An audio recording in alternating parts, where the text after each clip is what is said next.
Bonjour. Alors, amis connus et inconnus, puisqu'il y a quelques personnes qui sont venues comme ça infiltrer ce séminaire, ce séminaire qui existe depuis 14 ans à l'Halle Saint-Pierre.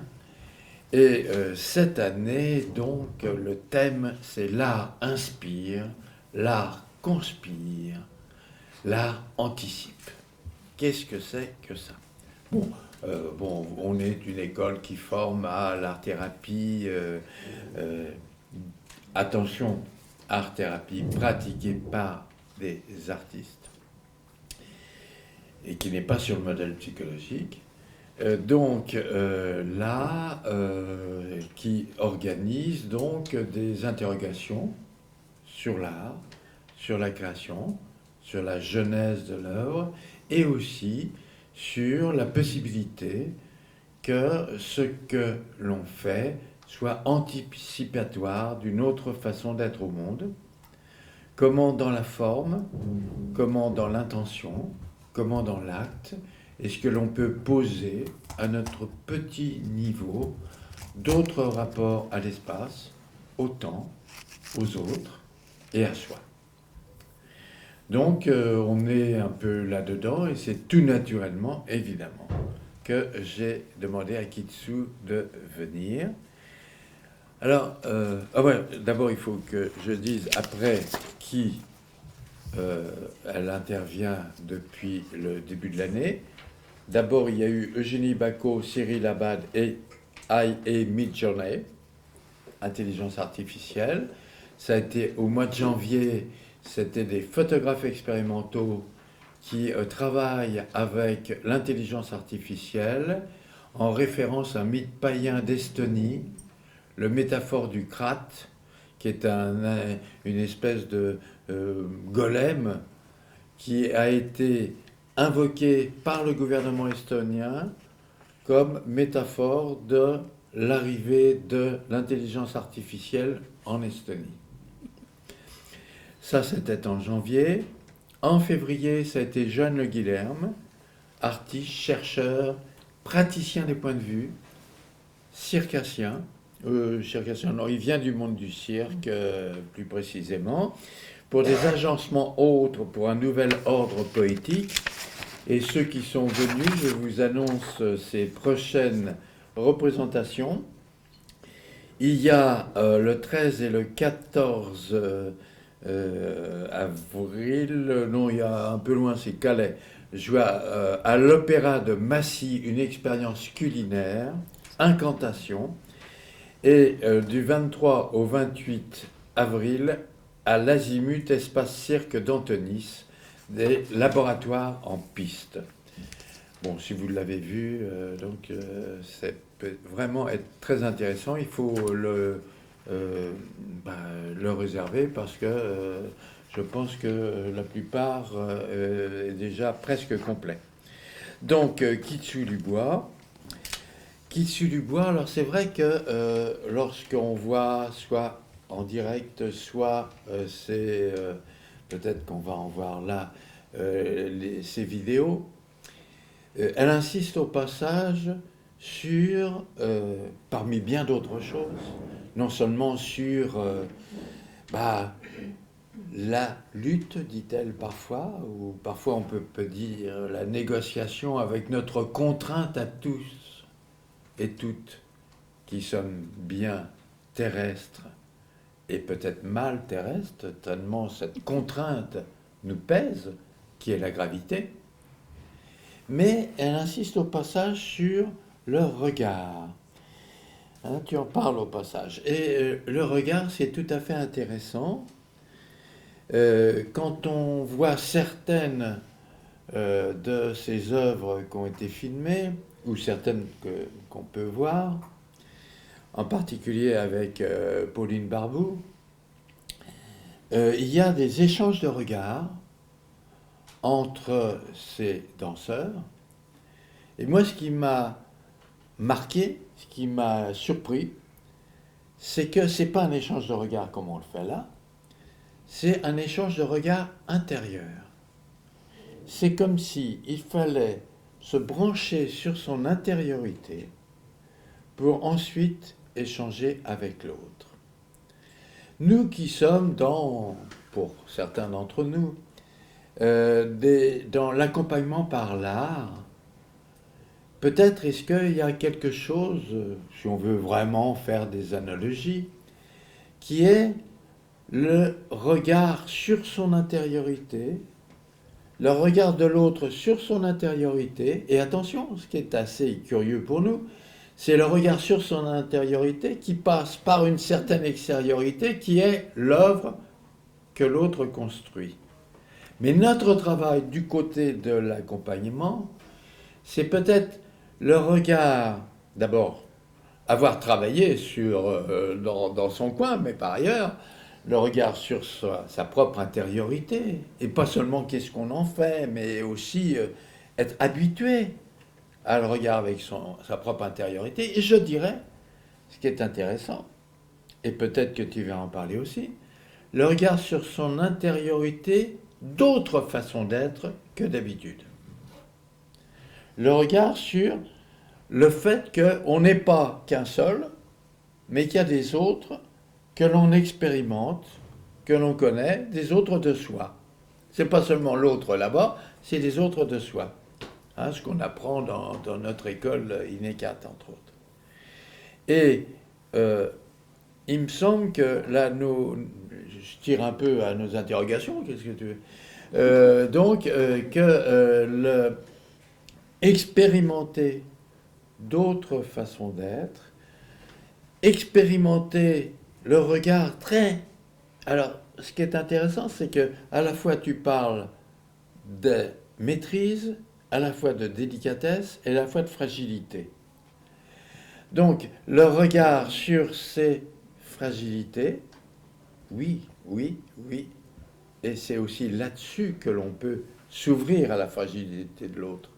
Contrairement à ce qu'on pourrait penser, ça y est, j'ai tout compris, et moi je suis bardé de toutes mes certitudes. Hein. Eh bien, peut-être qu'il y a tout ce travail sur mon intériorité, mais non fermé, qui peut justement s'ouvrir à ce que je reçois de mes différentes positions intimes, dans tous les sens du terme, y compris physique, mais aussi qui peut m'ouvrir à l'intériorité de l'autre, à la fois que je ressens, et vers qui je m'adresse. Voilà. Et avec éventuellement de la complicité dans ce regard entre les deux intériorités, chacun à la fois tourné vers soi, à la fois tourné vers l'autre, et sans doute tourné vers les deux, et, interrogation de cette année, peut-être tourné vers une expérience commune de relation au monde. Voilà ce que j'improvise. Là, en fait, je ne l'ai pas du tout préparé. Voilà, c'est ce que j'ai vu en particulier à la quadrille. Peut-être qu'on va en voir un bout, là, je ne sais pas. À la Maïf, tu veux dire? La chaise, oui, je vais montrer. Oui, la chaise, mais aussi la quadrille. Voilà, donc, te présenter. Chorégraphe, chercheuse en danse, c'est bien plus que ça. Hein. Corps modifié et microgravité. C'est intéressant. Hein. Il y a l'apesanteur, et à la fin, donc, il y a ce livre que je vous conseille fortement, bien que je ne l'ai pas lu, Danser l'apesanteur, que tu dédicaceras. Et donc, immersion contenante et désordre environnemental. Ça va? Ça va. Tu peux y aller? C'est bon. Merci beaucoup. Belle introduction. Alors du coup, je prends le micro. Ah oui, prends, je t'en prie. Enfin, quoi que vous m'entendez, là? Oui. Ah, oui, non, mais il faut...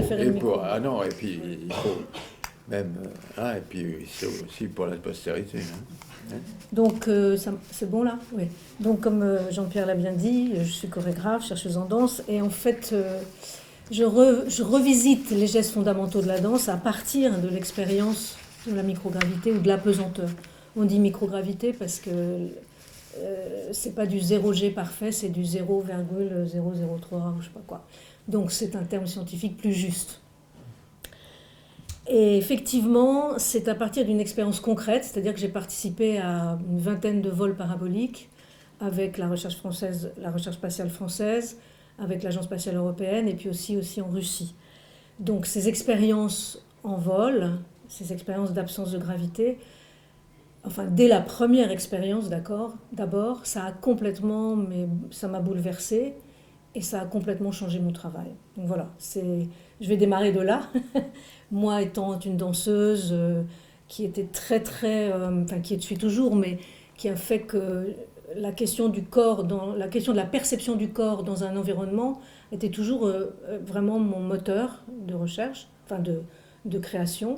Et aussi, donc la manière dont on voit un corps dans un environnement, suivant l'environnement, ça change complètement la perception que le regardeur peut avoir. Mais pareil, le danseur ou la danseuse qui est dans un petit espace ou qui est dans un grand espace, effectivement, va pas danser de la même façon. Et cet intérêt pour cette question-là fait que j'ai rencontré des architectes, j'ai travaillé avec plein de milieux différents. Et pour vous la faire courte, c'est comme ça que je suis arrivée au milieu spatial. C'est-à-dire que j'avais rencontré un groupe d'architectes qui travaillait sur la faisabilité de la station Columbus. Et un jour, ils avaient des problèmes d'ergonomie. Ils m'ont dit, puisque tu es danseuse, tu auras peut-être des idées. Et en fait, c'est là où j'ai appris qu'un astronaute, à tout moment du vol, il ne sait plus très bien où est sa tête et où sont ses pieds. Et après, ça revient vite parce qu'on est très plastique. Hein. Mais en tout cas, il y a une vraie désorientation. Et ça m'a vraiment interrogée. Et je me suis dit, nous, danseurs, en fait, on travaille ce qu'on appelle des phrases gestuelles dans des situations de lumière. Moi, j'avais fait des spectacles sur les façades d'immeubles, par exemple. Donc, vraiment des situations complètement différentes. Et à chaque fois, on a une capacité d'adaptation quand même assez étonnante. Et je pense qu'introduire des exercices de danse dans l'entraînement des astronautes pourrait être une très bonne idée. Et en fait, l'aventure a commencé comme ça.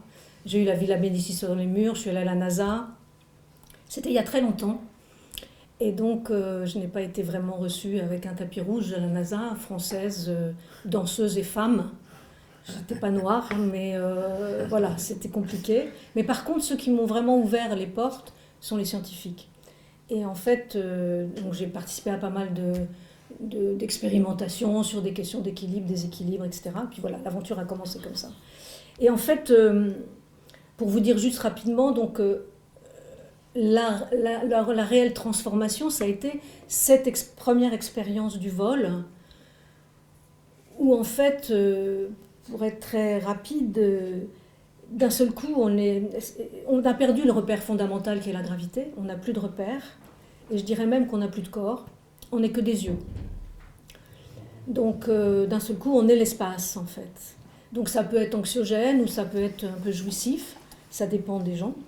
Moi, c'était jouissif, pourquoi ? Parce que d'un coup, j'avais vraiment besoin d'avoir un corps. Et en fait, j'ai vraiment tout réorganisé très très vite autour de mon regard, puisque tu parlais du regard, toute l'organisation de mon corps, parce que c'était pas possible en tant que danseuse de ne pas avoir de corps en fait. Et je pense que c'est pour ça que je dis que c'était jouissif, c'est que vraiment, pour exister dans ce milieu-là, mon corps est devenu fondamental. Après, je pense qu'il est fondamental pour tout le monde, mais on ne s'en rend peut-être pas compte de la même façon. Et pour faire, donc, voilà, ça c'est l'expérience de la pesanteur. Je n'ai pas besoin de vous raconter, vous savez ce que c'est que des vols paraboliques. Bon, très rapidement, peut-être je le dis, ouais. Un vol parabolique, c'est un avion qui fait des paraboles dans le ciel, comme ça. Donc, c'est-à-dire quand il monte, normalement, si vous prenez un avion de ligne, il fait ça, ça et ça. Là, l'avion, il monte comme ça. Ça veut dire qu'on est en gravité 2 fois son poids. Ensuite, il arrête les moteurs. L'avion ne tombe pas tout de suite. Et c'est à un moment, ça va faire un peu ça avant qu'il chute. Et donc, à cet endroit-là, c'est là où il y a une microgravité, c'est-à-dire toute la verticalité, la verticale est dans, je trouve plus mes mots, excusez-moi, tant que je sois bien juste, c'est exactement dans l'axe de la gravité, donc ce qui est à l'intérieur de l'avion est en microgravité, pendant 25 secondes maximum. Et ensuite, il reprend plein gaz pour ne pas se casser la figure, et on est encore en 2G. Donc on dit vol parabolique parce que l'avion fait ça. Et donc c'est tout à fait expérimental, c'est-à-dire que ça passe par gravité 2, pendant 25 secondes, on est lourd, puis gravité 0, en 3 secondes, on est en gravité 0, 25 secondes, et ensuite regravité 2, on est lourd, et il y a un petit palier de gravité 1, on n'a pas le temps de reprendre ses esprits, que ça repart, voilà. Et ces avions sont là pour permettre les expériences scientifiques, soit qui vont être envoyés en orbite, soit pas, mais qui ont besoin de cette situation-là. Et ce sont des expériences, voilà. Et donc, il y a à bord de ces avions, il y avait, ça a beaucoup bougé depuis mes premiers vols, mais un espace pour des expériences un peu différentes. Donc, moi, j'ai commencé pour l'entraînement des astronautes, parce qu'à l'époque, l'idée de l'art était quand même pas du tout d'actualité. Et ensuite, petit à petit, ça s'est installé. Et après, j'ai fait vraiment des vols avec des danseurs, des circassiens. Voilà, c'est pour ça que je vous dis une vingtaine de vols. Avec, à chaque fois, j'emmenais 3 ou 4 danseurs, plus un vidéaste en général, un ou une vidéaste. Donc ça, c'est une expérience qui n'est pas le fait d'être en orbite. C'est un peu particulier, mais c'est quand même une vraie réalité d'absence de gravité. Et cette expérience, il n'y a pas grand-chose qui ressemble. Il y a une chose qui ressemble, je trouve moi, on va voir si chez vous ça passe, c'est le rêve de vol. Je ne sais pas si vous avez fait des rêves de vol. En général, on les fait quand on est plus jeune. Mais le rêve de vol, quand on se réveille, on a vraiment le sentiment musculairement d'avoir vécu quelque chose de l'ordre d'une transformation, quoi. Et donc voilà, moi par exemple, avant de faire les vols, je faisais des vols mon rêve de vol, c'était le bonhomme de 7 lieues. Avec les bottes de 7 lieues qui faisaient des grands bonds. Et maintenant, je suis dans une salle avec un plafond et je dis aux amis qui sont avec moi, mais pourquoi vous montez pas et tout. Ça, c'est l'expérience de l'avion parce que j'étais dans une carlingue. Donc ça, je pense que c'est l'expérience la plus proche. Après, il y en a d'autres qui sont l'eau. On pourrait dire que être en vol, c'est être dans l'eau sans l'eau. Il y a un danseur en descendant du vol qui a dit ça. J'ai le sentiment d'être dans l'eau sans l'eau. Donc, après, il y a des contraintes qui sont différentes dans l'eau, les contraintes de respiration, la densité, etc. Mais c'est quelque chose d'assez analogue. Et après, on peut aussi concevoir des milieux immersifs qui vont permettre de recréer quelque chose d'analogue aussi. Mais quoi qu'il arrive, sur Terre, nous avons la gravité.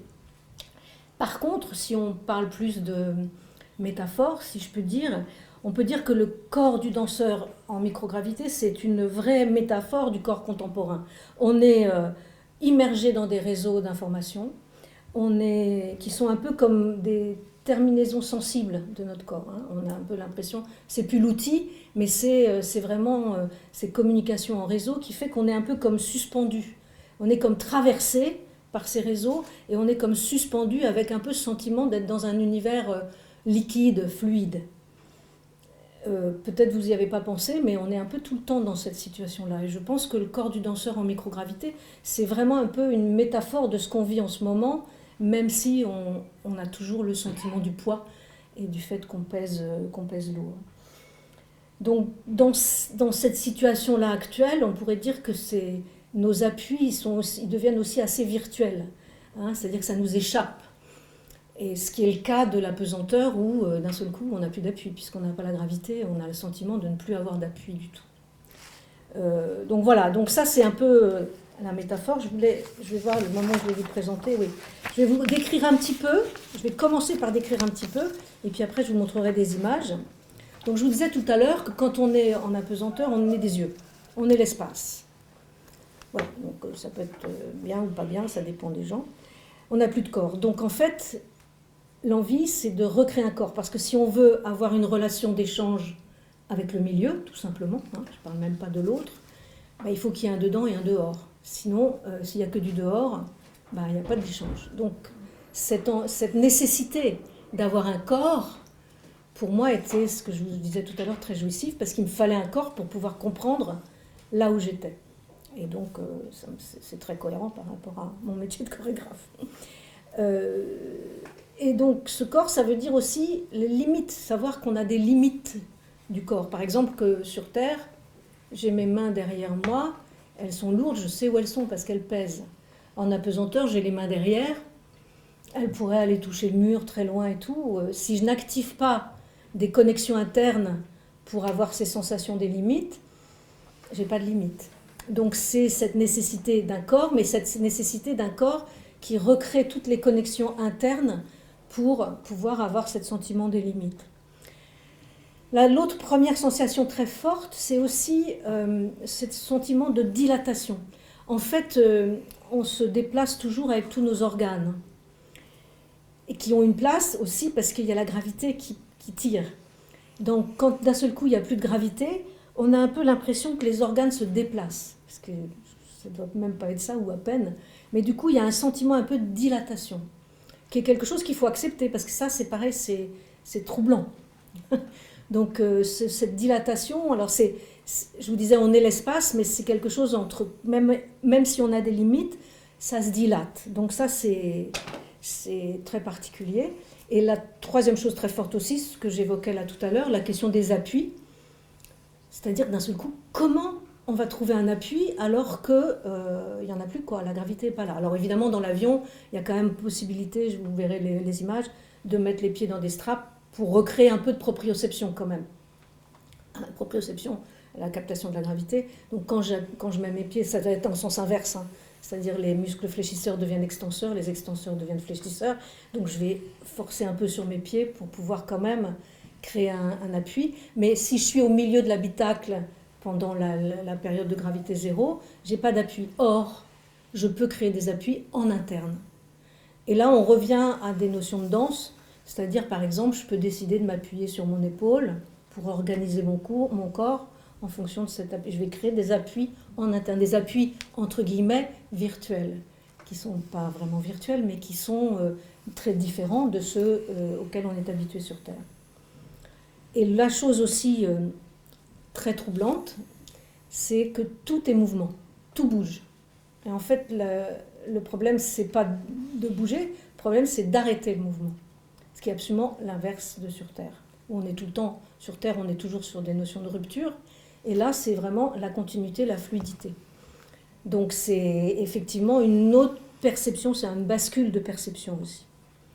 Donc c'est pour ça que je dis que ce corps modifié, en fait, en apesanteur, il oscille entre une extrême sensibilité, c'est-à-dire qu'on perçoit des choses, on perçoit tous ces mouvements à l'intérieur du corps, on perçoit une multitude de choses, et aussi, c'est un paradoxe parce que c'est maximum d'informations et vraiment aussi une perte de sensibilité, parce que d'un seul coup, on a perdu ses repères et on ne sait plus comment diriger cette sensibilité, en fait. C'est donc une situation très paradoxale, qui est une représentation du vol qui n'est pas ce qu'on a, nous, par exemple, nous, les humains, depuis toujours, on essaye de voler, donc on invente des avions, des moteurs, des trucs très en puissance pour pouvoir se projeter, alors que là, d'un seul coup, cette sensation de vol, elle vient plutôt de ce paradoxe entre une sensibilité, une extrême sensibilité, une perte de sensibilité.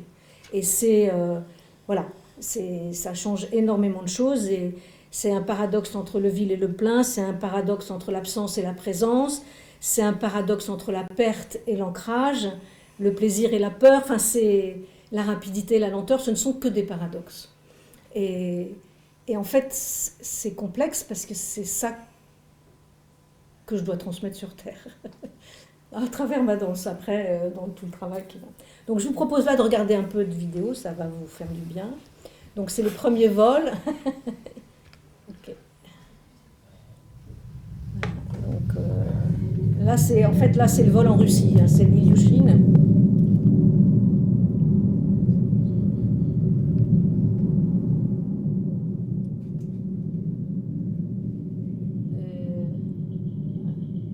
Et en France, la recherche spatiale française, le CNES, a l'Airbus 0G.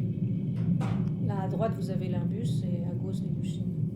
Donc Donc ça, le tout premier vol que j'ai fait, je ne sais plus en quelle année c'était, c'est dans la Caravelle. Et donc on a chacun des espaces, un peu virtuels entre guillemets, parce qu'il faut que le pilote puisse voir ce qui se passe. Et donc moi j'avais un espace comme une chercheuse, et derrière il y a d'autres laboratoires scientifiques qui ont des espaces pour leurs recherches. Et donc là je ne savais pas grand-chose de ce qui allait nous arriver. Et entre autres, le caméraman, il ne savait pas non plus, puisqu'il passait son temps à bouger, donc les images ont été impossibles à utiliser. C'est des images fixes, c'est des caméras fixes sur le... Donc on est très souple, plus souple, puisqu'il n'y a pas la gravité. Là, sur le côté, c'est du personnel... Ah, attends. C'est du personnel de sécurité. Attends.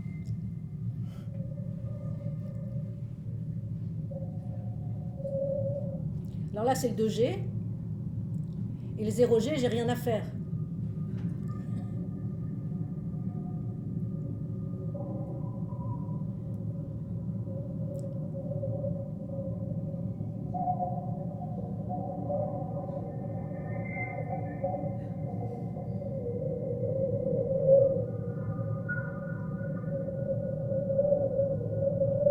Là, c'est le 2G. Là, le film, on vous montre que les périodes de 0G. Et là-bas, c'est une expérience sur la respiration. Il y a un sujet qui est dans la petite boîte, là. Ça ne doit pas être drôle.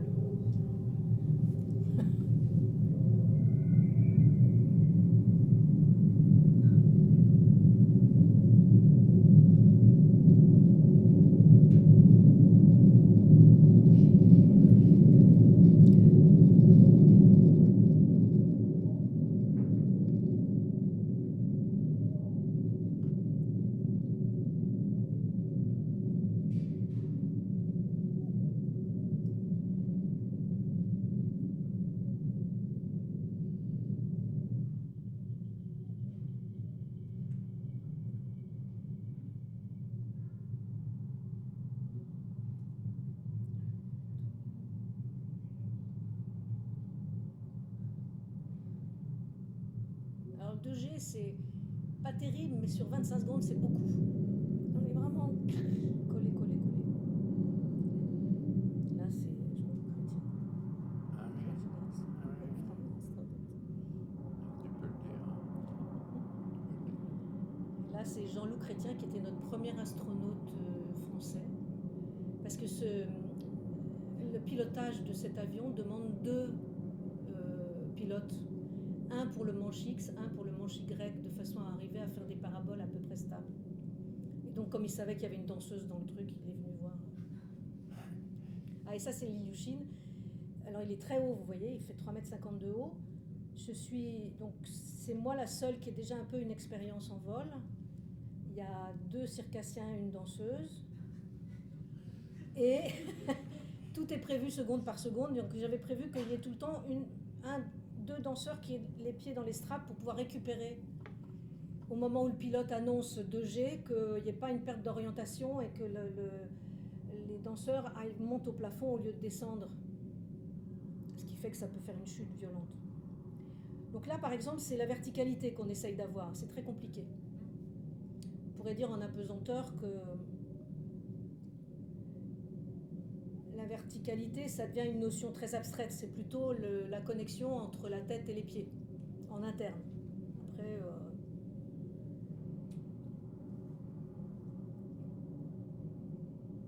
vous avez... Ah oui, là, il me fait tourner.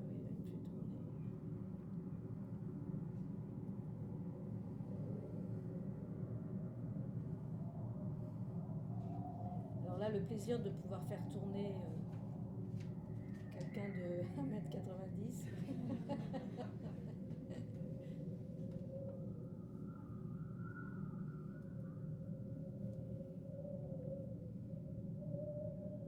Alors derrière, ils n'ont pas l'expérience que j'ai, donc ils ont un peu plus de mal.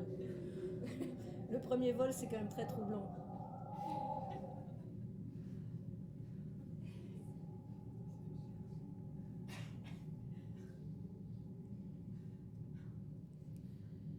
Alors là, c'est Superman, c'est vraiment difficile. Et je vais vous expliquer pourquoi après. parce que les questions d'orientation, ça dépend beaucoup de la poussée qu'on donne à partir de la main, là pour le coup, quand on part.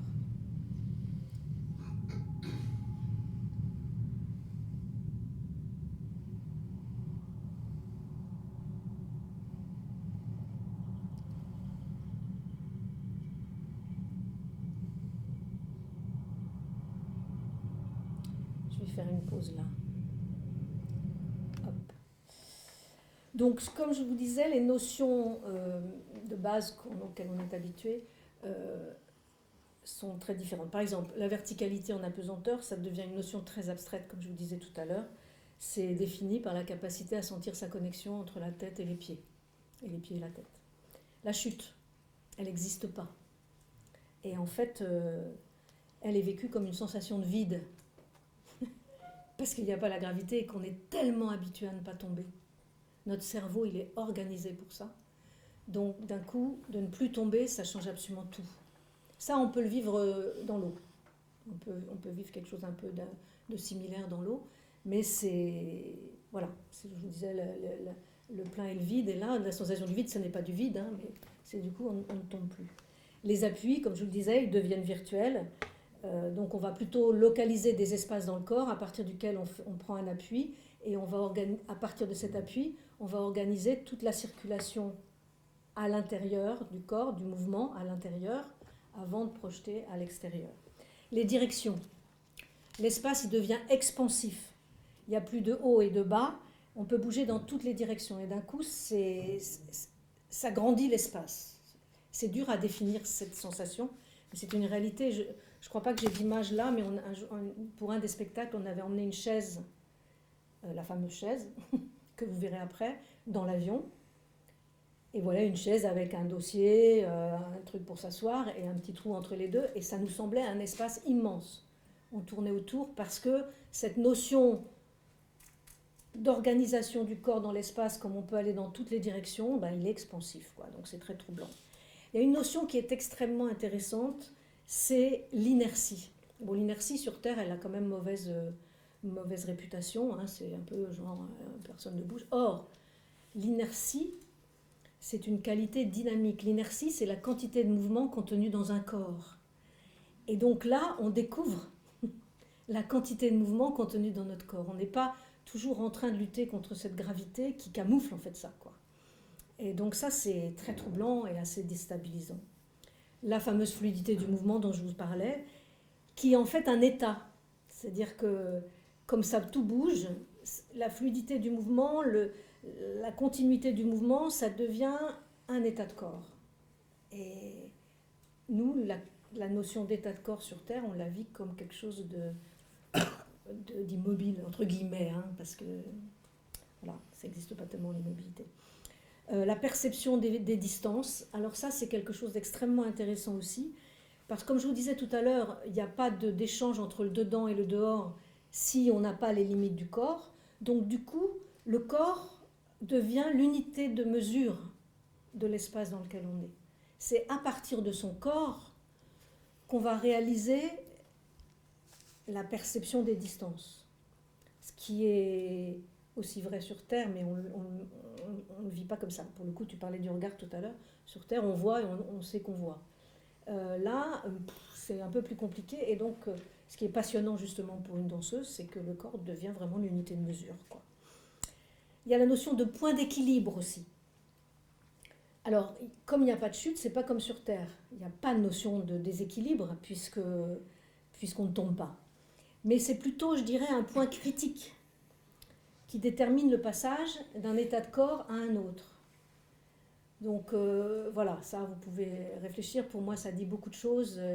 Oui, c'est vraiment le passage d'un état de corps à un autre. Quand on fait un spectacle, on va créer des états de corps à partir de situations émotionnelles, de prise de décision, de choses comme ça, et on va passer d'un état de corps à un autre. Donc c'est pas un déséquilibre, c'est un point critique, si on peut dire.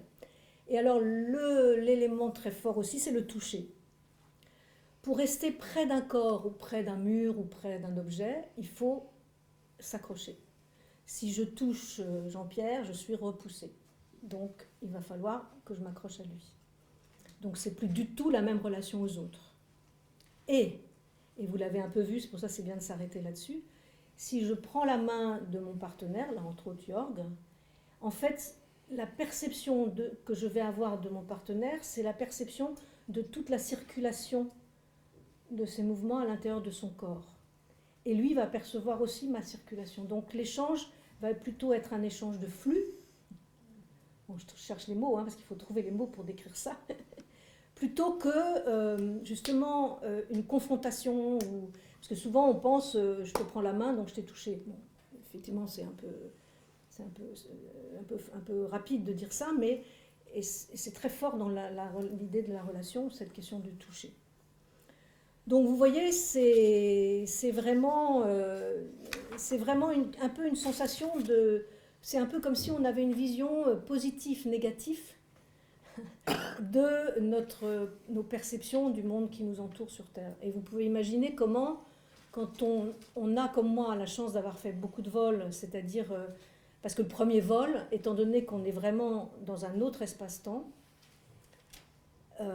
oui, parce que j'ai oublié de vous dire un truc, je vous disais que l'espace était un peu était expansif, parce qu'on pouvait aller dans toutes les directions, mais du coup, quand vous commencez à maîtriser un peu mieux, je vais vous montrer une autre vidéo, et le temps s'étire.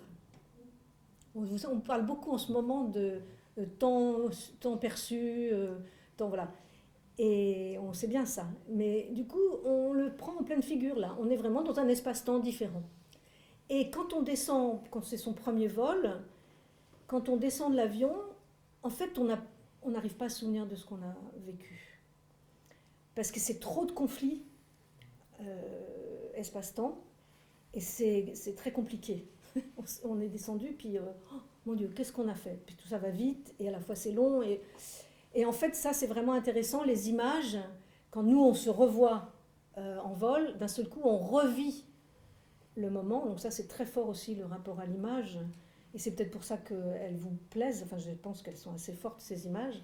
Parce qu'il y a une sorte d'empathie qui se crée dans ce rapport au corps où on cherche finalement, votre cerveau, il cherche finalement où est l'appui. Mais on ne le trouve pas. Donc on reste accroché à ces images et à ces corps. Et nous, qui l'avons fait, quand on se revoit, on revit ça et on peut commencer à réfléchir. Moi, ayant fait plusieurs vols, et puis travaillant vraiment là-dessus, je trouve les mots pour vous dire ça, mais ce n'est pas complètement simple. Et le conflit de mémoire, c'est aussi beaucoup un conflit espace-temps. En fait, il faut vraiment avoir le temps d'intégrer l'histoire. Je vais vous montrer juste un petit... voilà, je vais vous montrer juste celui-là, parce que vous allez voir, quand on maîtrise mieux, c'est très court.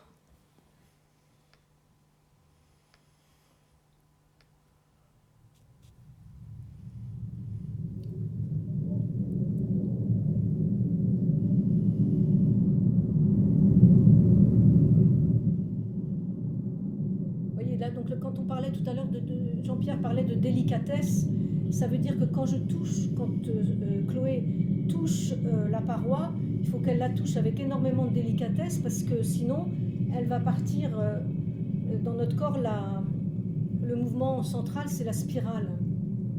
Donc il faut... Je le raconterai après, je vous laisse regarder.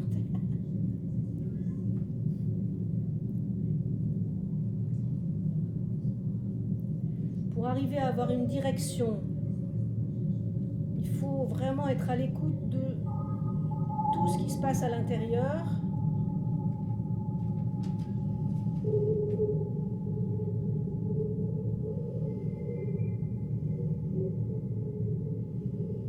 m'arrêteras quand...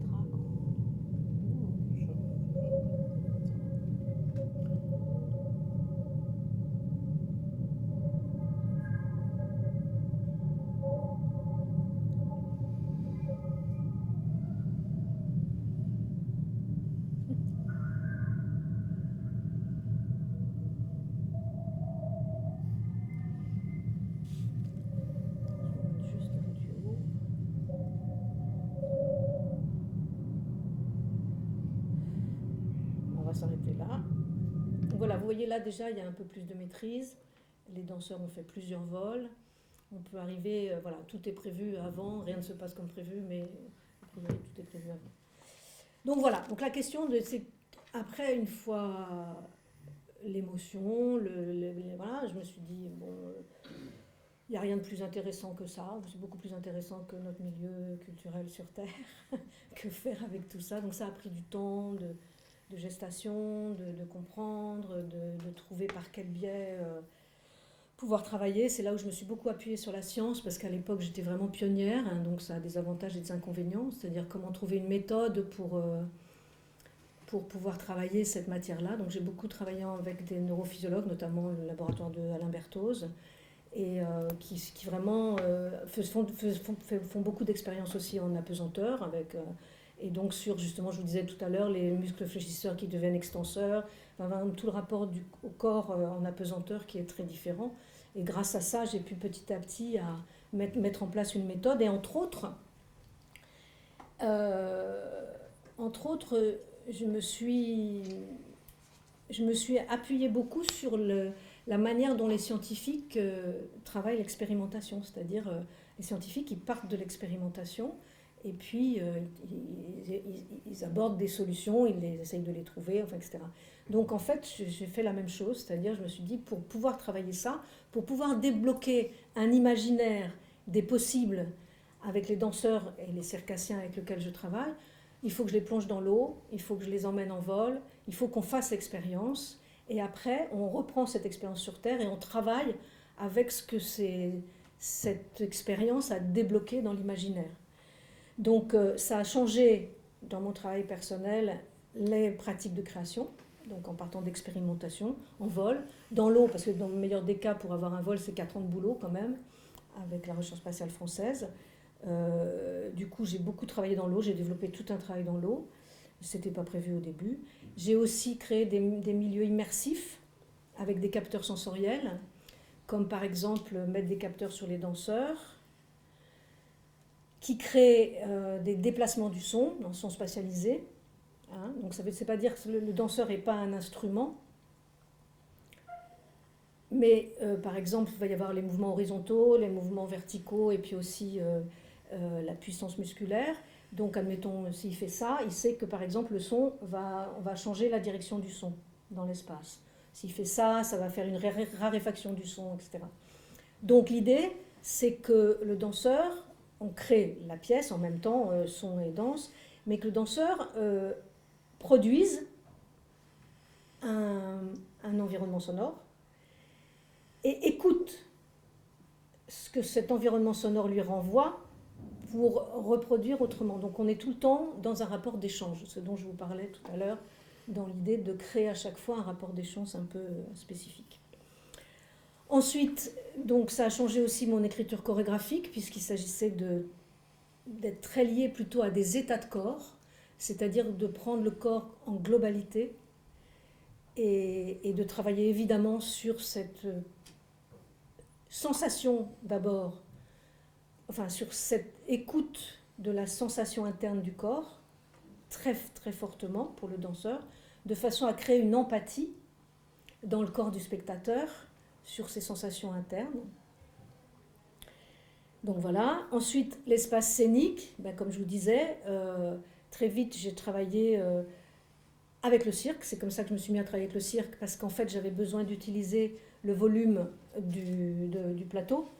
Le danseur c'est super, mais sauf qu'il est toujours au sol. Donc utiliser le volume du plateau avec des circassiens de toutes sortes, ça veut dire, enfin de toutes sortes, je veux dire des mâts, des cordes, des trucs comme ça. Sauf que moi, la grève ne m'intéressait pas. Ce qui m'intéressait, c'est le corps du circassien.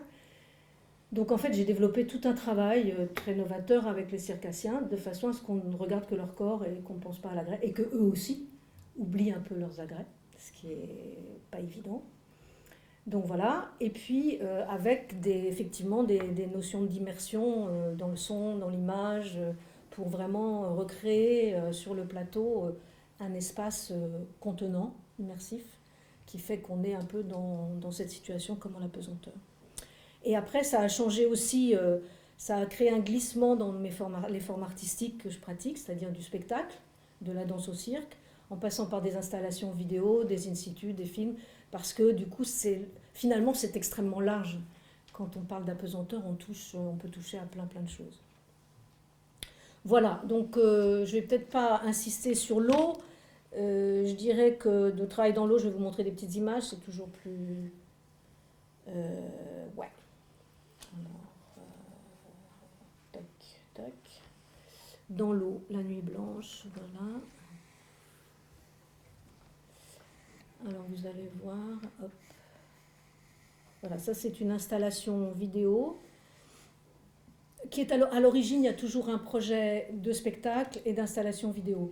Ça c'est une installation vidéo qu'on a fait dans la piscine des Amiraux dans le 18e, dans le quartier là, où il y avait un grand écran qui tombait dans l'eau avec les images projetées que vous voyez là et qui se reflétait sur la surface de l'eau noire la nuit. Et à la piscine des Amiraux, il y a des passerelles tout autour et le public était tout autour avec une création sonore que vous entendez là. Donc ça démarre, ça c'est dans la Caravelle.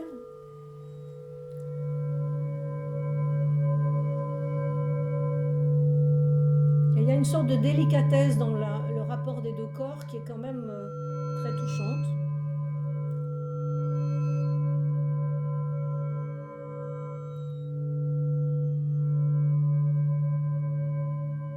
Et donc là, Jeanne et Pauline, elles sont filmées, donc on a habillé la piscine en noir et on les a filmées sous l'eau, donc avec des principes de... on a fait comme si on était en apesanteur mais sous l'eau, donc on a atteint des capacités d'apnée comme les apnéistes un peu. Et donc dans l'eau, ce qui est intéressant, c'est que on peut arriver à trouver une densité de corps assez proche de l'apesanteur en fonction de la capacité d'air que vous retenez ou que vous expulsez.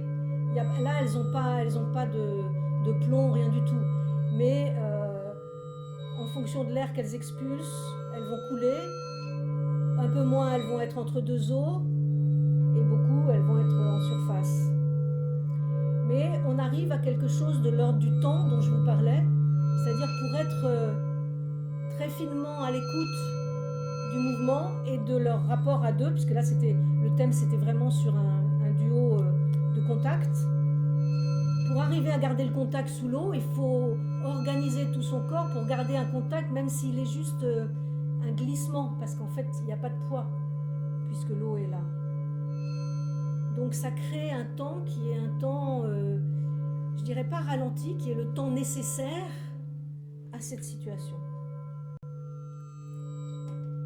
Donc voilà, ça c'est... Je dois être sûre que je crois pas que j'en ai.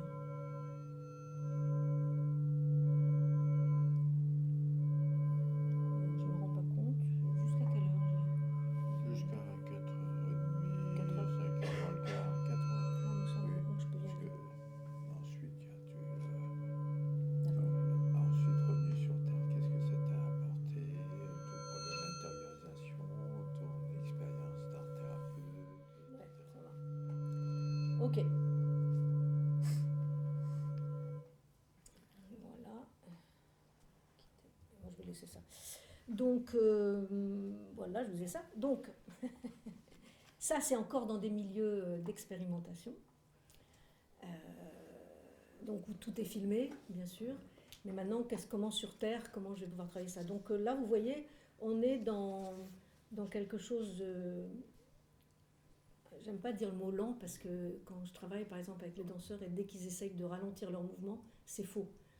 Il faut juste être à l'écoute de l'appui, de la circulation tout à l'intérieur, avant que ça sorte par l'extérieur. Donc il faut juste trouver le temps juste pour chacun ou chacune des danseurs, des danseuses dans la proposition qui est demandée. Donc mon écriture, c'est justement de développer très fortement chez les danseurs cette conscience interne du mouvement. Je vous disais tout à l'heure que la forme principale dans le corps, c'est la spirale. C'est-à-dire moi je travaille beaucoup à partir, dans mes techniques, à partir du squelette. Donc c'est ma structure de base, fondamentale, c'est le squelette. Et on sait que à chaque extrémité, il y a des os croisés. Et donc, par exemple, sur Terre, si je fais ça, je vais partir droit. Mais en apesanteur, si je fais ça, ça va me faire une torsion l'intérieur et je vais aller quelque part par là. On a fait par exemple des expériences avec... il y avait un projet de film avec Mathieu Kassovitz qui était pour voir si on pouvait entraîner les comédiens précisément en apesanteur. Il y avait un gros projet. Et donc l'idée c'était lancer la pomme et aller attraper la pomme. Alors déjà, gros problème, lancer la pomme. Voilà, si je la lance comme ça, elle va peut-être partir par là. Et moi j'étais donc le sujet qui devait me pousser contre le mur de façon à attraper la pomme. Voilà, par exemple, ça c'est extrêmement compliqué parce qu'en fait, on est dans les directions, elles sont en spirale. Donc le travail sur Terre, c'est d'être vraiment à l'écoute de cette connexion des extrémités au centre, du centre aux extrémités. Que c'est tout le temps, tout passe par là. C'est-à-dire qu'il faut avoir un état de conscience du corps qui fait que, par exemple, si je prends appui sur mon coude, je vais réorganiser toutes mes articulations en fonction de cet appui jusqu'au bout du pied, avant de passer à l'appui suivant, qui sera peut-être de pousser avec ma main. Donc il va falloir que j'organise tout, je libère ma main et ensuite je pousse avec ma main. Donc il y a toujours cette globalité du corps qui est là et qui nécessite effectivement le temps nécessaire à ça. Et donc on a une petite performance qui tourne encore toujours, qu'on a joué très dernièrement à la Maïf Social Club, qui s'appelle La Chaise, et qui est bien, bien claire là-dessus, qu'on voit bien. Je vais vous en montrer un extrait. Et c'est un peu, c'est un peu tout le travail. Ah merde, on en entier, c'est pas celle-là. Attends, c'est trop tard. Bon, c'est trop tard, c'est pas celle-là que j'aurais voulu vous montrer, mais c'est pas grave. Voilà.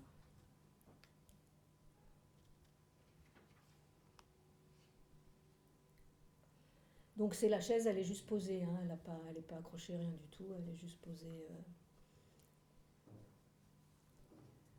Donc c'est vrai que ça nécessite une écoute absolument très très large, du milieu dans lequel on est.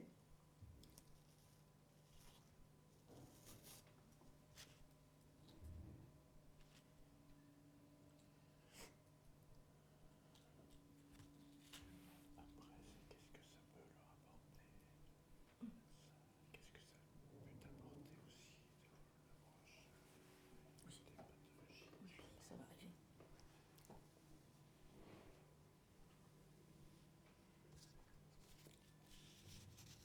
En fait, il s'agit là, par exemple, en général, cette pièce, on l'a fait dans plein de situations différentes. Il peut y avoir des situations où les gens sont tout autour.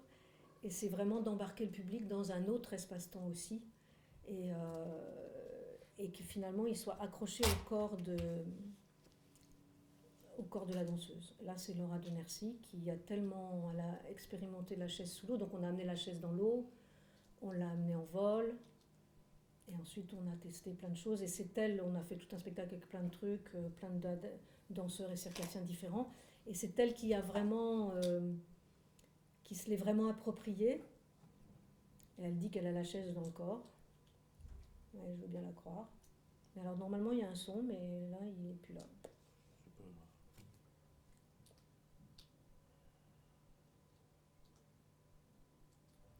Donc, c'est vraiment la question de l'appui, comme vous pouvez le voir, et du transfert de l'appui dans tout le corps, jusqu'au bout des doigts de pied, sachant qu'il y a toujours un endroit qu'on oublie.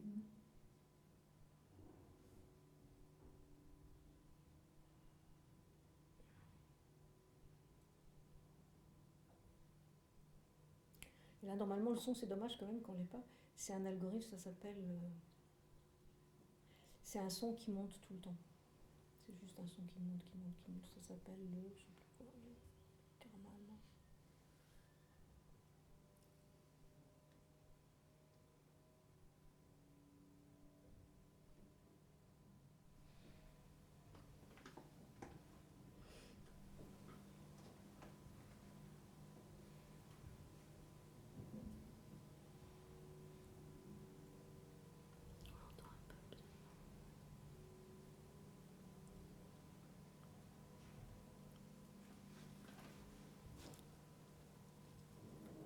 avancer.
Donc c'est vraiment un rapport de centre de gravité à centre de gravité du corps et centre de gravité de la chaise, de façon à être toujours...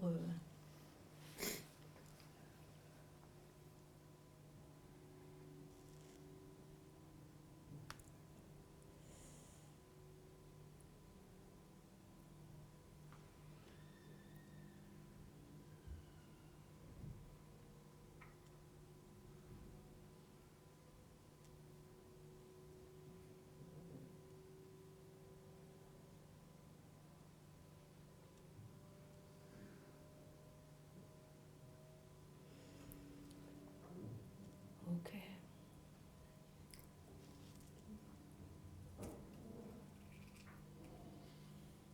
Ok. Je l'arrête. La pauvre. Donc voilà, donc moi dans mon rapport à la pédagogie, à l'enseignement, c'est vraiment cette idée en fait l'idée d'essayer de faire ressentir, déjà dans le spectacle, de faire ressentir au spectateur par empathie corporelle l'étirement du temps et l'expansion de l'espace. Donc c'est cette idée.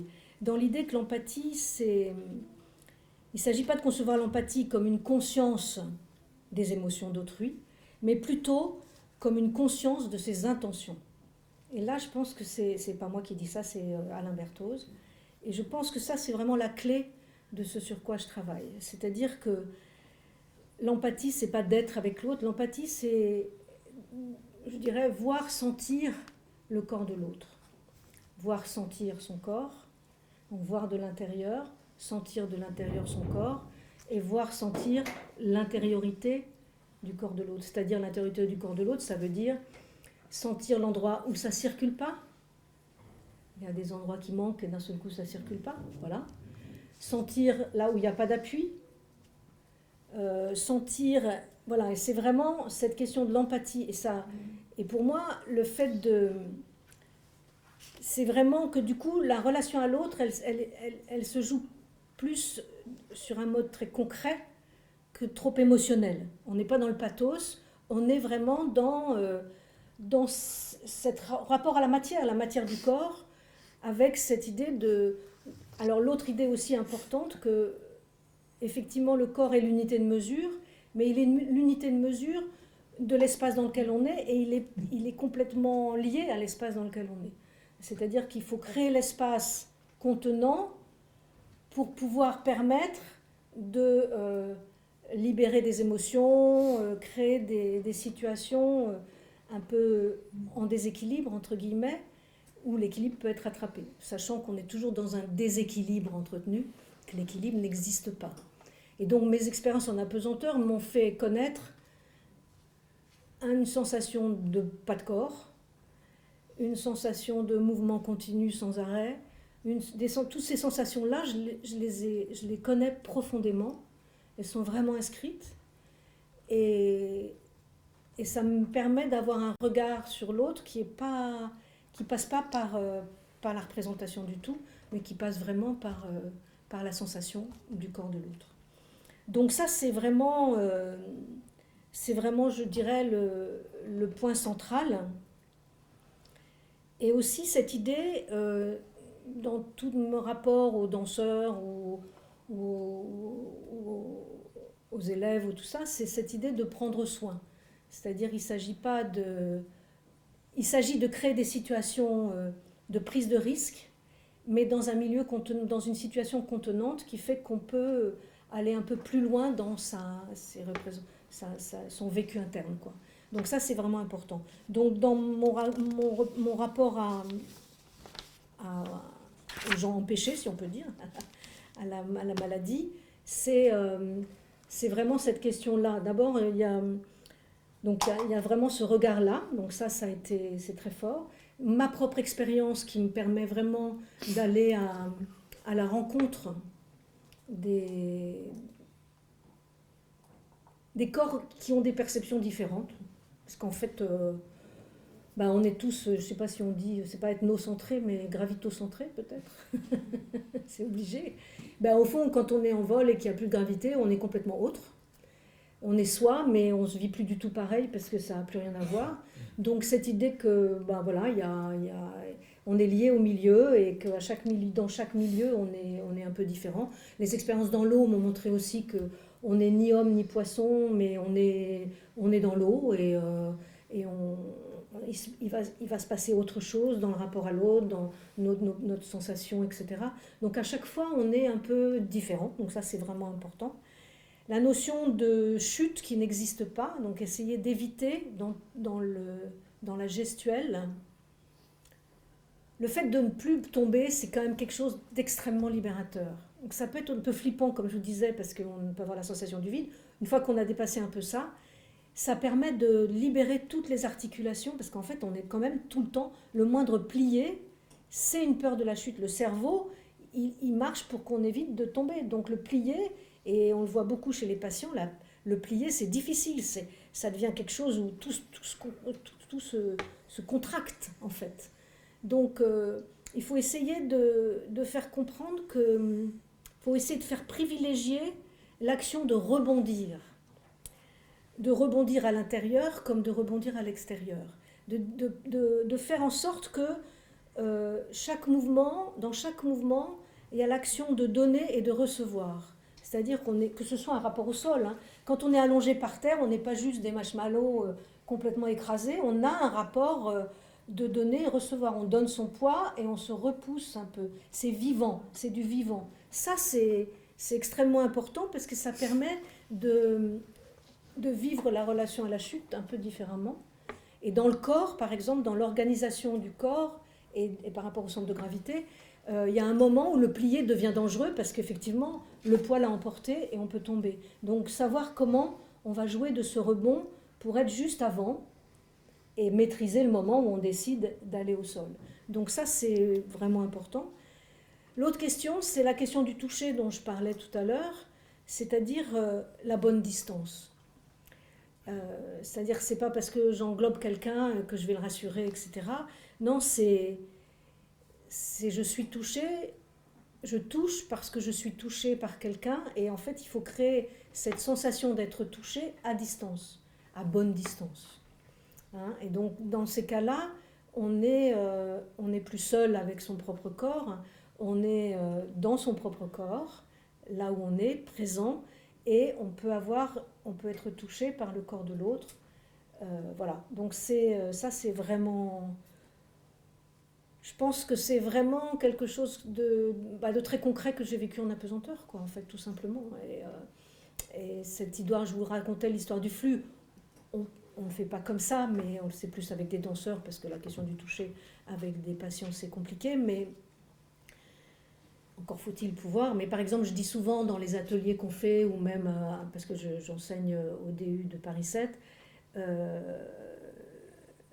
si tu mets ta main, par exemple, si on met la main ici, c'est pour pouvoir sentir cette partie. On repère dans le corps de quelqu'un un endroit où ça ne circule pas, et c'est pas mal de mettre juste la main dessus pour que la personne, ça aide à la personne de se rendre compte que cet endroit existe. Mais si je pousse, on n'a pas envie d'y aller. Si je donne rien, on n'a pas envie d'y aller. Donc ma main, c'est quoi? C'est mon ancrage. C'est mon ancrage des pieds, ma circulation, jusqu'à cette main qui va créer un peu de chaleur et qui va juste permettre à la personne de sentir cet endroit du corps, un peu plus que d'habitude, parce qu'elle n'a pas l'habitude de le sentir, par exemple. Donc ça, par exemple, c'est très important. Donc c'est vraiment directement issu. Ce que je dis est assez... finalement, en danse, on pratique ça, quoi. Mais c'est vraiment nos pratiques de danse, pas toutes les danses, mais en tout cas des danses qui sont un peu plus justement sur cette intériorité. Mais le fait de l'avoir vécu de cette façon concrète, pour moi, ça dédramatise totalement. C'est un rapport à la matière, c'est un rapport à la gravité, et on travaille là-dessus. Et ça donne beaucoup de liberté dans la manière d'aborder les choses et peut-être ses propres émotions. Hein, c'est, je pense, très important. Donc je reviens à l'autre notion qui est la notion de prise de risque, mais c'est dans cette idée-là. C'est-à-dire on va créer un environnement contenant, c'est-à-dire bienveillant, où on n'est pas sur le regard, c'est-à-dire on n'est pas sur regarder ce qu'on fait, on est sur le fait de sentir, voir sentir, regarder avec les pieds, souvent je dis, voir sentir ce qu'on est en train de faire. Donc déjà on a enlevé la question de la représentation. Tout geste a de la valeur à partir du moment où il est vécu. Et donc quand on a créé cet environnement contenant, on peut prendre des risques sur des émotions, des moments un peu forts qui sont vécus, à partir du moment où on a établi déjà quels sont les points d'appui, il y a les repères nécessaires pour permettre de se réancrer dans la gravité. Parce que la gravité, elle est quand même super. Il faut quand même le dire, c'est quand même une force sur laquelle on peut s'appuyer. C'est pas simple de ne plus en avoir. Donc c'est un mythe un peu jouissif, un mythe où on se dit c'est génial, je pèse plus rien, etc. Non, je vous ai dit c'est paradoxal. C'est que du paradoxe. Donc c'est pas l'un génial, l'autre pas génial, c'est juste des situations qui sont différentes et chaque expérience permet d'enrichir l'un et l'autre. Et c'est vrai que la gravité, c'est super. Faut juste pas qu'elle camoufle tout. Or, elle est tellement forte qu'elle camoufle un peu toutes les autres forces qu'il suffit de prendre le temps de sentir et de mettre en évidence, quoi. Donc ça, c'est... Je pense que c'est là le principal intérêt. Je voulais dire un autre truc, mais j'ai perdu le fil. La notion de rééquilibrage. Ah oui, l'autre chose vachement importante, et je pense que c'est la pesanteur qui me l'a amené, j'en suis pas complètement sûre, mais bon, on va voir à force, c'est le démarrage du mouvement. C'est-à-dire que on met en place, je vais décider de lever le bras, de partir de l'épaule, de lever le bras. Donc avant de faire ça, je vais d'abord organiser tous mes appuis, tout mon corps, pour libérer cette articulation et faire ça. Et en fait, le démarrage, c'est ça. C'est tout ce que j'ai préparé avant pour ça. Mais une fois que c'est prêt, c'est déjà fini. On s'en fiche. La forme, en fait, on s'en fiche. Ce qui est important, c'est le démarrage. Et après, il y a l'expression de la forme. Donc ça va être ça, mais ça peut être ça, et puis peut-être après un autre passage. Le point le plus important, c'est le démarrage. Et par exemple, dans le travail avec les patients, je dis toujours parce que je travaille vraiment, moi je fais des ateliers avec des patients psychiatrisés, souvent, et c'est pas que les patients d'ailleurs, on est tous pareils, on est tout de suite dans l'aboutissement du geste. C'est-à-dire quand on va se dire je vais lever le bras, en fait on pense déjà au bras qui est là-bas. Et donc ça veut dire quoi au niveau du cerveau? Le cerveau il est parti. Donc la présence corporelle elle n'est plus là. Il faut toujours garder... et ça c'est vraiment, je pense que c'est vraiment la pesanteur qui me l'a amené. C'est-à-dire qu'il n'y a tellement pas de repères gravitaires qu'il faut être extrêmement clair sur là, dans mon corps, mon appui, pour démarrer un mouvement et m'en souvenir. C'est-à-dire que tout le temps où je vais faire ça, je vais me souvenir que j'ai mon appui avec tout le reste du corps qui me permet de faire ça. Ensuite, je vais peut-être passer à l'autre bras, donc je vais organiser pour faire l'autre bras. Et donc, c'est pas d'aller tout de suite à l'objectif, c'est d'être dans le démarrage et de se souvenir du démarrage pour réorganiser le démarrage d'après, etc., etc. Et ça, j'ai repéré qu'avec avec tout le monde, parce que on est tous pareils, mais avec les patients, c'est encore plus fort. Je pense qu'il y a cette inquiétude de la résolution. Et puis, le monde dans lequel on est, c'est un monde qui va de l'avant, tout le temps. Or, en apesanteur, il faut d'abord penser où on est avant de partir. Parce puisqu'on n'est nulle part. Donc il faut déjà être posé en arrière pour pouvoir, je vous parlais tout à l'heure de quand on pousse de la paroi, il faut déjà être posé là pour lancer quelque chose. Nous, on ne se pose pas la question. On a la gravité, on la pousse et on avance. On va dans l'eau, on pousse l'eau, on avance. On va dans l'air, on pousse l'air, on avance. On n'est que dans ce système-là. Et donc d'un coup, c'est vraiment de reprendre un peu de mise à distance, d'où je pars, d'où je viens, où je vais. Et donc ça change un peu le contexte, la perception du monde dans lequel on est. J'en suis là. Ça va ? Ça va, ça va. Ah non, je voulais vous montrer quand même, excuse-moi. Non, Je vais vous montrer quand même une petite pièce, une autre pièce, parce que que j'ai fait donc avec le côté immersif. Voilà, puis après j'arrête. Ah mais non, ça va, ça va, on a le temps après. Voilà, ça, c'est entre les histoires de capteurs d'immersion. Alors je crois que je parle, je ne sais pas si le son va passer encore. Ouais. Voilà, donc là on a travaillé avec le laboratoire d'expansion. Ce dispositif est parti des expériences d'un autre espace-temps à bord des vols en apesanteur.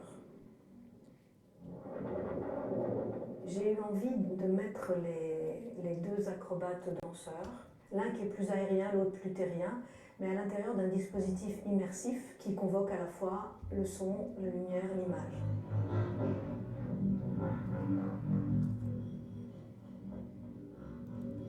Est-ce qu'ils ont Ils ont des C'est capteurs. vraiment pour les porter sur la question de l'écoute, sur la question d'un volume. Ils sont à l'intérieur d'un volume dans lequel ils évoluent et qu'ils transforment avec leurs gestes.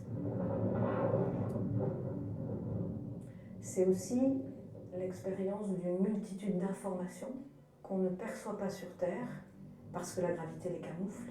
Et grâce à tout ce dispositif où les technologies numériques traversent l'écriture chorégraphique, on a une perception plus fine de tous les éléments qui sont en jeu sur le plateau.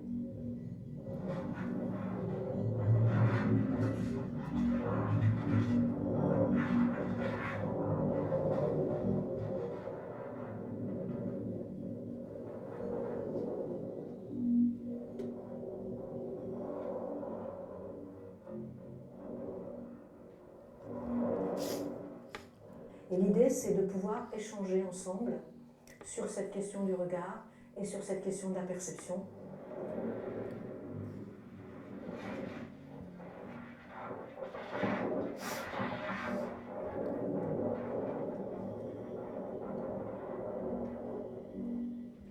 Donc voilà, c'est un petit teaser.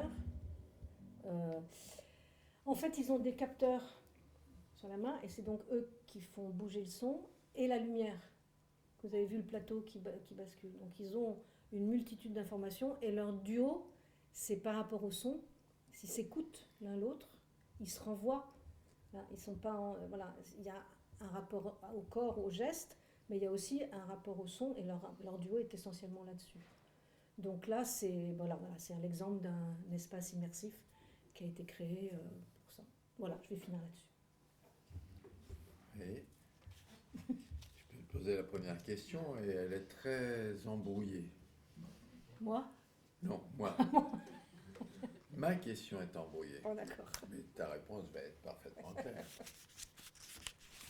C'est évidemment la question de la perception, de l'empathie corporelle, de ce que tu perçois de l'autre, de là où ça ne circule pas, là où il n'y a pas d'appui. Alors la question qui est peut-être une question byzantine, et peut-être qu'il y a des deux, ou peut-être que c'est mal posé, c'est est-ce que tu perçois, là où ça ne circule pas, ça je comprends très bien, là où il n'y a pas d'appui, ça je comprends très bien, est-ce que tu perçois ses potentiels ? C'est-à-dire, est-ce qu'il y a à la fois ses potentiels à lui ou à elle, hein, là où il n'y a pas d'appui et là où il pourrait y en avoir. Avec question subsidiaire, est-ce que ça part de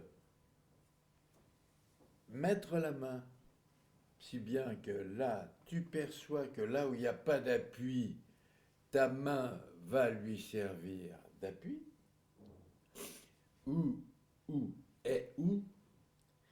est-ce que à l'intérieur de toi,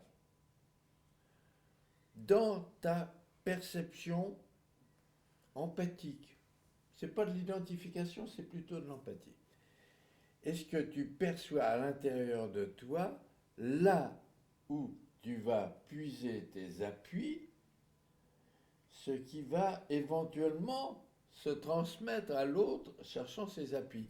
Ou peut-être que je suis trop dans la différenciation des deux, et peut-être que l'empathie est telle que cette question ne tient pas, parce qu'il y a trop de à toi, à moi. Est-ce que je suis clair? Oui, oui. Est-ce que je suis clair? Ça va à peu près? Je dirais que tout ce que tu viens de décrire, ce sont des outils différents, Oui. entre guillemets, outils. Ouais. Tu es face à quelqu'un, tu vois que ça ne circule pas à cet endroit-là, donc il y a plusieurs solutions. Soit, enfin de mon point de vue, Hein? soit, donc je le sens, voilà, je le sens d'abord. Je vais essayer de créer une mise en scène, une mise en situation extérieure Ah, pour voir si ça génère quelque chose de différent, si ça Ouais. fait bouger. Il n'y a rien qui se passe. Donc après, je vais proposer un travail personnel sur, je disais, la question de le corps unité de mesure, sur un truc spécifique pour voir si ça fait évoluer. Il ne se passe rien. Je ne sais plus trop où j'en suis. Éventuellement, mais ça je vais très doucement, mais éventuellement je vais utiliser mon propre toucher parce que moi, quand je touche, je sens la circulation de l'eau. Donc je vais peut-être un peu mieux préciser avec mon toucher l'endroit où ça ne circule pas et que j'ai cru voir et que peut-être c'est pas exactement cet endroit-là ou quoi. Donc je vais utiliser un peu tout ça. Donc c'est pour ça que c'est vraiment une globalité en fait. ouais.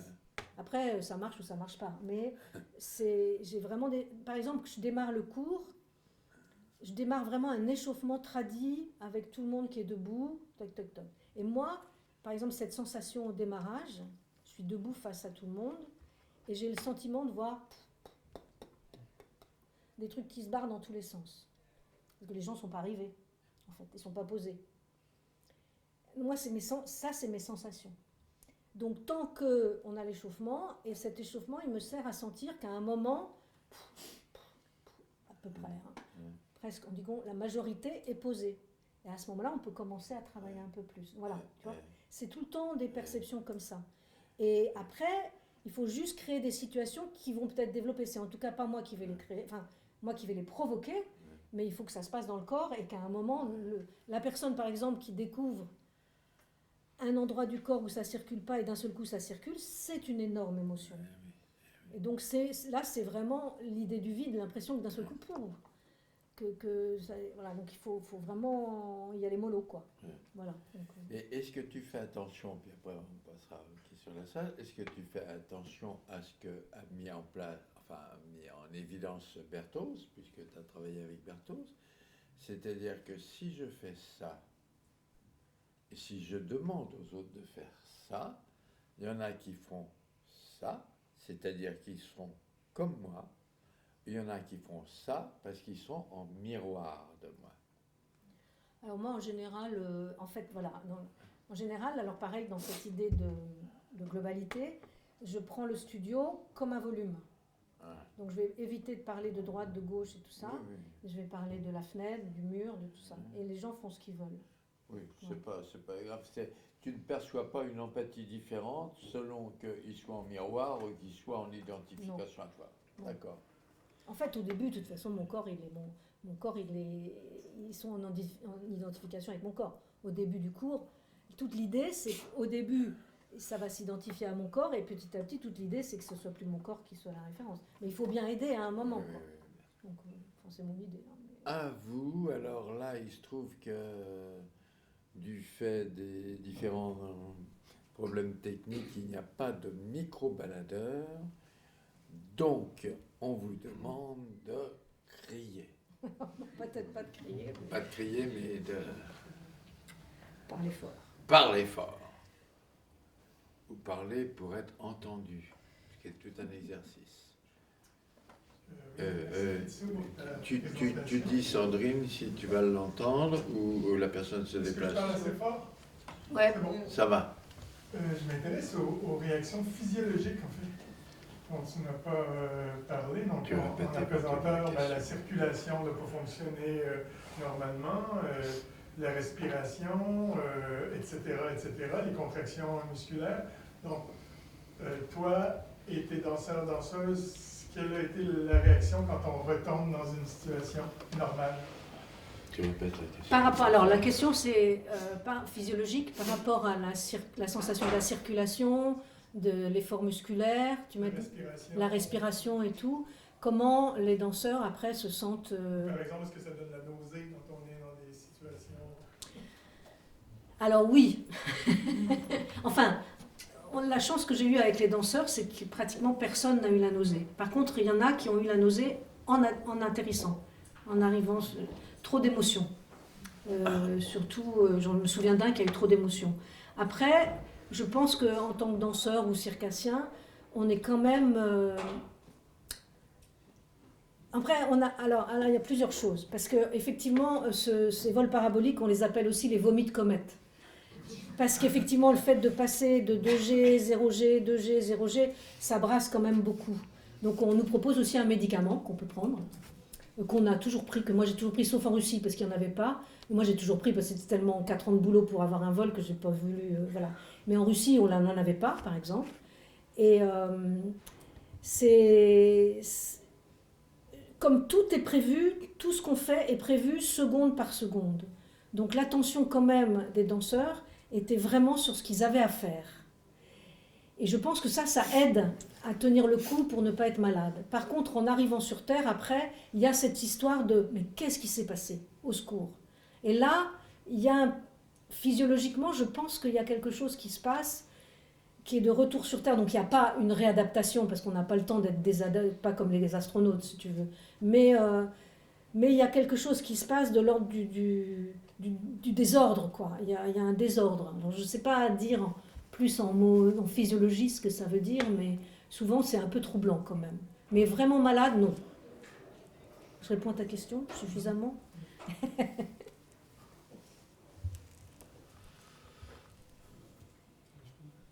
Je peux demander, oui.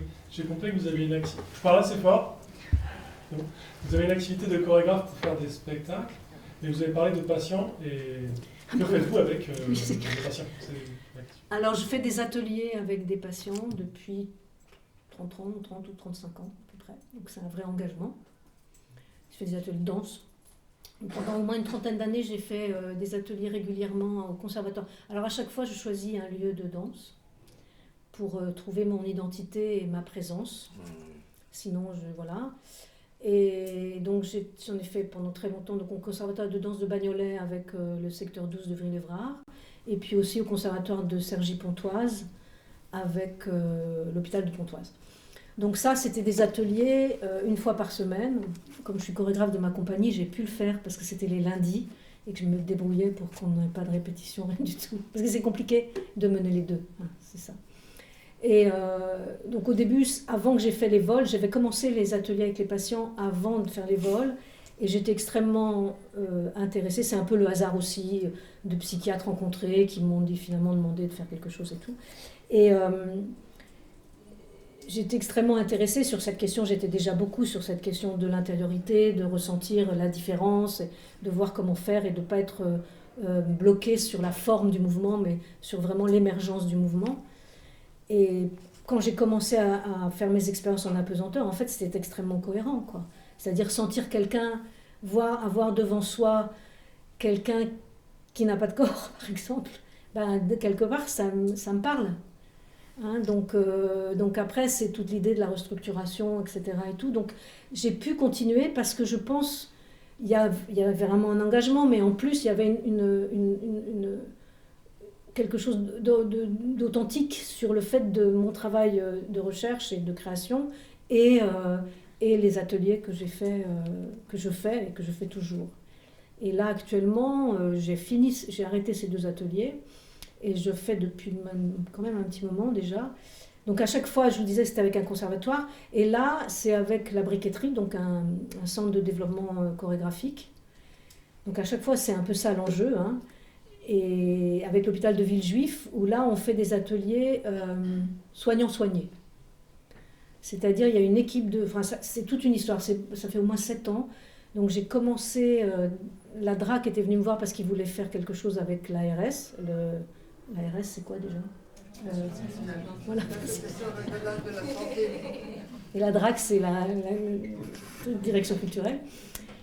Pour faire quelque chose dans les hôpitaux. Et moi, j'avais déjà cette expérience, donc je leur ai dit, ce qui m'intéresse, c'est de travailler avec les équipes, en fait. Parce que c'est quand même là où c'est compliqué. Parce que la danse, il y a des fantasmes, des fantasmes sur la danse. Chacun a une expérience de la danse. Et après, c'est pas très simple de faire comprendre. Donc, j'ai commencé à l'hôpital de Villejuif avec une série d'équipes. Donc, ça veut dire qu'il y avait carrément des secrétaires d'administration, il y avait des ergothérapeutes, des infirmiers, tout ça.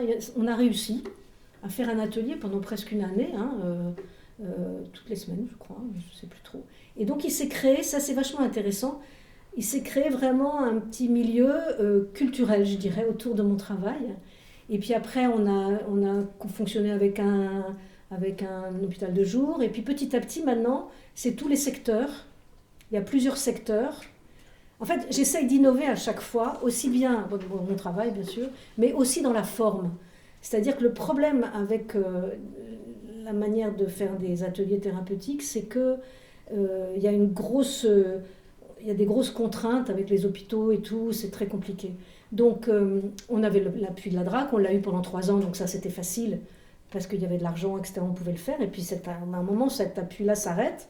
Et donc, c'est là où j'ai proposé que, comme il y avait plusieurs soignants, que chaque soignant dans son secteur demande de donner un peu d'argent pour pouvoir faire fonctionner l'atelier. La briqueterie étant toujours partie prenante, soutenante, etc. Et du coup, ça, c'était novateur, par exemple. C'est étonnant à savoir. C'est que les secteurs, ils disaient, mais attends, je vais donner de l'argent sur un truc qui ne dépend pas que de mon secteur, qui fait que, voilà, pour ceux qui connaissent un peu le milieu psy, ça marche comme ça. Et du coup, on continue grâce à ça. Donc c'est très joli parce que ça fait à peu près 7 ans et il y a vraiment une culture qui s'est créée de ces soignants qui suivent ça et qui amènent des patients à chaque fois. Et c'est pas tout le monde, c'est pas tout le monde est toujours là, mais on est quand même parfois les ateliers, ça va entre 25 et 30, ce qui est beaucoup. Mais bon, j'ai au moins une dizaine de soignants. Et ce qui est génial, c'est comme il y a pas mal de soignants qui jouent vraiment le jeu, tout le monde danse, hein, il n'y a personne qui regarde et tout ça. Et du coup, on fait des ateliers sur une journée entière. On déjeune sur place. Et le matin, on se donne un thème en accord avec eux. Et le matin, je donne les éléments. Enfin, je fais le cours et puis je donne des éléments chorégraphiques un peu, des gestuels, tout ça. Et l'après-midi, tout le monde réfléchit sur le thème et cherche des solutions. Comment on va faire, si on le fait par 4, par 3, de quelle façon, etc. Et tout. Donc on est en train d'aller de plus en plus vers une autonomie de la créativité. Et j'espère que ça va continuer. On démarre lundi prochain la nouvelle session de cette année. Donc ça, c'est très chouette. Voilà. Mais je me demande, sans mettre à votre place, si la question ne renvoyait pas aussi à quelque chose d'extrêmement concret. Comment se déroule, par exemple, un atelier avec un ou plusieurs patients? Qu'est-ce que proposer? Comment... Est-ce qu'on peut avoir un exemple? J'ai l'impression que ce n'est pas seulement toute ton expérience, mais aussi donner une idée qu'on puisse être corporellement empathique avec ce que tu nous racontes comme exemple d'expérience. Alors, oui, alors, c'est dur de décrire un cours, mais comme je vous disais, je démarre toujours par un échauffement basique. Tu parles de cours? Atelier, quoi. Oui, d'accord. Enfin, c'est un atelier, mais il y a toujours un échauffement. Oui. Enfin, pour moi, d'ailleurs, c'est important. La question de la technique est très importante. Oui. Parce que le langage qu'on va avoir dans les petites séquences à 2, à 3, à 4, le langage, il va exister sur la matière chorégraphique. C'est ça le langage. C'est pas je prends plaisir à danser avec toi, ou je sais pas, je suis pas sur les émotions, je suis vraiment sur le rapport à la matière. Donc c'est toujours assez abstrait. Ouais. Donc je démarre par un échauffement, debout, au sol, redebout, et où je vais insister évidemment sur toute cette sensation interne, sur le démarrage du mouvement. Voilà, j'explique tout. On fait l'atelier, il y en a qui le font bien, il y en a qui le font moins bien, on continue, et j'explique, je parle du corps, je donne les parties du corps, etc. C'est intégré, c'est pas intégré, peu importe, on le fait, on y va.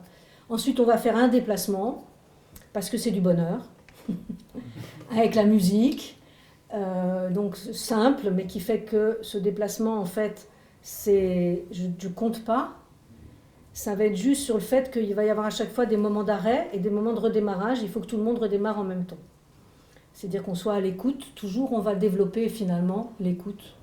L'écoute de soi, l'écoute des autres, etc. Donc le petit enchaînement, il n'est pas sur 1, 2, 3, 4, 5, 6, 7, 8. Il est sur un pas, l'autre pas, stop, on redémarre un pas, l'autre pas. Et la chose très importante, c'est que souvent, je vous parlais du démarrage du mouvement, on va toujours démarrer par un geste repère. Ce qui va permettre de poser tout le monde dans le temps. Hein, donc l'arrêt dont je parle, ce n'est pas un arrêt, c'est un geste repère. Par exemple, ça va être, si je mets mon bras là, donc c'est le bras côté fenêtre, et tant que tout le monde n'est pas là, on n'y va pas. Donc ça permet de prendre le temps que tout le monde soit dans son corps, avec la partie du corps qui va démarrer le mouvement, et dans l'espace. Et à ce moment-là, on lance le mouvement. Toc, toc. Hop, redémarrage, voilà. Donc c'est des petites choses, c'est ce que j'appelle cours, atelier, c'est-à-dire qu'on précise vraiment le geste pour soi-même et avec les autres. Et ensuite, va arriver les moments d'improvisation, on va décider qu'on travaille à 2, à 3, sur telle proposition, etc. Et donc là, comme c'est soignant-soigné, c'est beaucoup plus cool pour moi, parce que je ne suis pas obligée d'être tout le temps en train de produire des possibilités, mais ça se joue un peu avec tout le monde, quoi. J'ai répondu à la question. Et les interventions auprès des personnes soignées, des malades, c'est pas sur le même modèle. C'est ça, pareil. Pareil ça. Pour tout le monde, ouais. D'accord. Ouais. Si, c'est exactement ça, en fait. Sauf que c'est adapté. L'idée, c'est que c'est sur l'écoute, donc il n'y a personne qui est laissé pour compte, c'est tout. C'est ça. Voilà, ça c'est clair. Voilà, donc c'est ça qui va rythmer le temps de l'atelier, la manière d'organiser l'atelier. La plupart du temps, soignant-soigné. Là, en ce moment, depuis 7 ans, je fais toujours soignant-soigné. C'est extrêmement intéressant. Ouais, c'est super. Et donc, nous avons une stagiaire qui va démarrer là-bas, ça va être super. Oui, Pascal. Oui, moi j'ai une question sur la matière. Je pense notamment à la vidéo sur la chaise. Et même... Vous entendez bien là-bas? Oui. Bon, d'accord.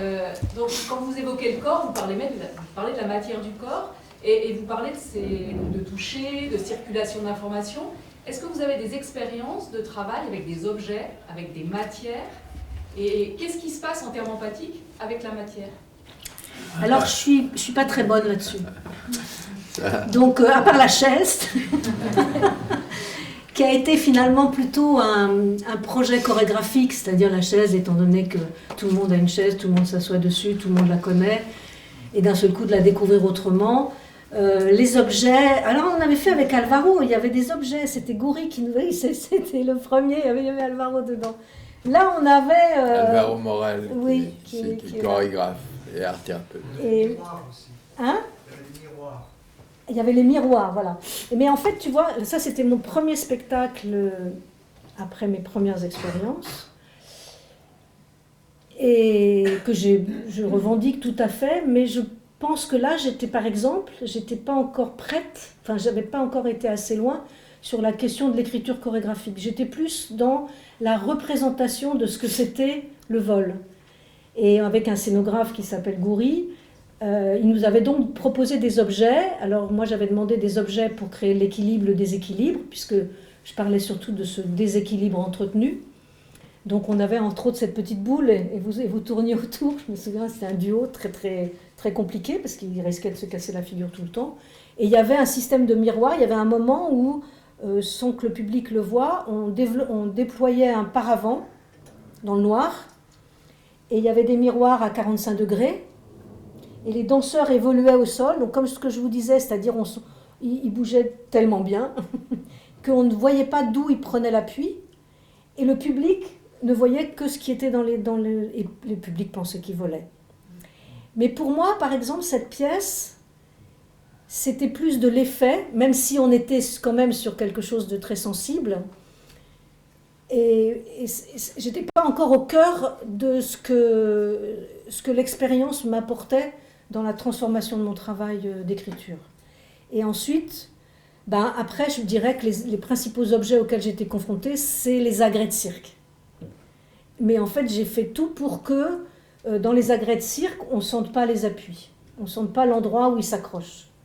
Et je pourrais parler que de cette expérience-là. Je ne suis pas très à l'aise après avec des ballons, voilà, je ne suis pas... Oui. Alors moi, je veux bien juste rebondir sur la matière, du coup c'est Pascal qui a posé la question. La matière, l'empathie avec la matière, là pour le coup, je suis en plein temps puisque je travaille sur le lien en ce moment, et on travaille à travers les matières. Et du coup, en fait, on part de la qualité de la matière. Donc, par exemple, une matière... Parle plus fort. Hein. On part de la qualité de la matière par rapport au lien. Donc, une matière qui est, par exemple, de la ouate, voilà, va, avec toutes les qualités qu'elle a de souplesse et tout ça, engendrer une qualité de corps particulière et un rapport à l'autre particulier. On a du scotch. Donc ce lien sur le scotch qui colle, qui se décolle, qui fait du bruit. Donc en fait, la qualité de la matière va, de manière empathique, avoir un écho sur la qualité corporelle et la gestualité. Il y a aussi des bâches transparentes aussi. Voilà, il y a plein de choses en fait, l'élastique ou des choses comme ça, donc qui ont des propriétés qui vont être métaphoriquement ce qui va ressortir après du travail avec le corps, en l'occurrence sur le lien, mais ça peut être... Tout à fait, c'est juste que c'est moi mon... Voilà, non, mais je suis convaincue de ça, c'est vachement intéressant. C'est ça, la question de Pascal Ract et de Sabine Fraîche, c'est est-ce que je peux la formuler comme est-ce que la matière est un autre corps qui a lui-même ses appuis, son intériorité, et est-ce que travailler avec cette matière ressemble à travailler avec un autre corps dans l'espace-temps de la sculpture ou de la danse, et qu'il y ait comme un échange de perception corporelle. Alors, est-ce que je peux dire réciproque? Ça serait peut-être un petit peu poussé, mais une expérience corporelle de contact avec la matière, dont Bachelard d'ailleurs dit que la matière, il parle de l'imagination de la matière dans L'eau et les rêves, hein. Eh bien, que non seulement elle a de l'imagination, mais elle a aussi tout un fluide vivant qui entre en correspondance et en interaction, ou interaction, pas seulement l'action, mais en perception de ce qu'elle est, et peut-être aussi qu'elle inspire quelque chose par elle-même, ça, on n'en sait rien. Est-ce que c'est autour de ça? Alvaro Morel. Je voulais juste, vous m'entendez? On avait travaillé dans l'eau déjà à l'époque, donc c'est déjà une matière aussi pour moi, très fluide. Et en travaillant sur une matière fluide, on retrouve un peu ce fluide à soi, intérieurement aussi. Ça fait partie d'un appui important. Je pense aussi, puisqu'on parle de matière, dans le corps, quand on parle d'un os par exemple, l'os est une matière qui est plutôt plus solide, un peu spongieuse, mais quand même solide. Donc on peut retrouver des résonances avec certains types d'objets extérieurs à nous. Pareil que le muscle avec un élastique par exemple. Donc on trouve toujours des résonances qui font des échos, des allers-retours intérieurement Enfin, voilà, Tout à fait. je trouve ça intéressant aussi de le voir un peu, cet aller-retour entre l'intérieur et l'extérieur de nous-mêmes par rapport à l'environnement. Tout à fait. Mais j'ai encore autre chose. En voyant le deuxième film, c'était marrant parce que je voyais un état de présence. Si je ne l'avais pas, enfin c'est une représentation que je me suis fait en voyant. Si je n'avais pas cette conscience présente, mon corps, il n'avait pas d'orientation. Parce que dans le film, à un moment donné, il y a un danseur qui passe à travers un cercle. Et en fait, j'ai pensé à l'anticipation. Ah, tu parles en vol? Oui, En vol, ah oui. Je parle à l'anticipation d'un geste. Et c'est un peu ce qui s'est passé, c'est-à-dire qu'il devait anticiper, et adapter et anticiper avec la force et la situation dans laquelle il se trouvait, pour orienter son corps dans un espace, pour passer à travers cet endroit-là. Tout à fait. Et donc du coup, sur Terre, je me demande si c'est un peu la même chose. Oui. En quelque sorte, parce qu'on anticipe un mouvement. Enfin, pas tout le temps, on peut l'improviser, mais il y a quand même, je crois que c'est Berthoz qui parle de l'anticipation d'un geste. Donc j'ai trouvé ça intéressant, personnellement, la représentation que je me suis fait assis à une chaise en voyant tout ce mouvement. Donc j'ai eu le temps de la conscience du corps, anticipation, présence, et voilà, Ouais. j'avais tout ça qui m'est apparu, voilà. Je voulais... C'est super que tu as vu dans ce qu'il a fait. En voyant Ouais. le film, Ouais. Et je pense que c'est pour ça qu'il est... Tu as tout à fait raison. Tu veux redire un petit peu? Oui, comment? oui, il parlait de la vidéo où on les voit en vol, où les danseurs passent dans des cercles. Et Alvaro dit que ça lui a donné la conscience, donc par empathie quelque part en fait, de la préparation, de l'anticipation, et de quoi tu m'as dit? Orientation, absolument. C'est exactement ça, tout à fait. Et dans une situation où tu ne tombes pas, tu es assez précis pour faire tout ça. Dans une situation gravitaire, le temps n'est pas le même, c'est tout. Mais il faut faire la même chose, enfin on fait la même chose. Mais le temps n'est pas exactement le même, quoi. Alors après, il y a quand tu connais bien, après il y a l'adaptation. Enfin voilà, il y a plein de situations qui continuent comme ça. Okay. Bonjour, j'aimerais savoir si vous avez déjà travaillé avec des personnes autistes, parce que je trouve qu'il y a vraiment... Je travaille avec les personnes autistes. Enfin, les muscles, même fléchisseurs, extenseurs qui sont différents, ils marchent toujours sur la pointe des pieds, je trouve que c'est vraiment, il y a des résonances importantes. Alors, est-ce que j'ai travaillé avec des personnes autistes? En fait, je ne fais des ateliers qu'en groupe. C'est-à-dire que les infirmiers viennent avec des patients et je ne sais pas ce qu'ils ont. Et en tout cas, c'est des patients qui peuvent qui peuvent venir dans un autre lieu et suivre un atelier en groupe. Donc je ne fais pas du tout un travail individuel. Et si j'ai eu des autistes, je ne le sais pas. Voilà, mais j'ai pas travaillé spécifiquement dans un milieu avec des autistes et tout. Parce qu'il y a vraiment quelque chose de... moi, je travaille avec des personnes autistes, beaucoup des enfants, et cette sensation de temps étiré, de gravité différente. Enfin, j'ai parfois l'impression de voler dans l'espace. Hein. Oui. C'est vraiment des flux comme ça, c'est efficace. Tout à fait. Voilà, alors après, est-ce que ça c'est lié aux autistes ou à d'autres formes de handicap? Je ne sais pas. C'est-à-dire que, est-ce qu'on peut dire... Des gestes qui ne sont pas arrêtés par la gravité. Oui, mais j'ai le sentiment de rencontrer des gens comme ça dans nos ateliers. Est-ce qu'on peut dire que les mouvements de certaines personnes autistes ne sont pas justement en empathie, mais sont en empathie avec leurs mouvements, car l'empathie avec l'autre est altérée ou terrifiante. C'est-à-dire comment est-ce que le mouvement que la personne autiste fait pour mettre à distance quelque chose qui pourrait être épouvantable peut entrer si véritablement tout autour il y a un mouvement qui peut être entraînant de ce même mouvement vers une empathie corporelle.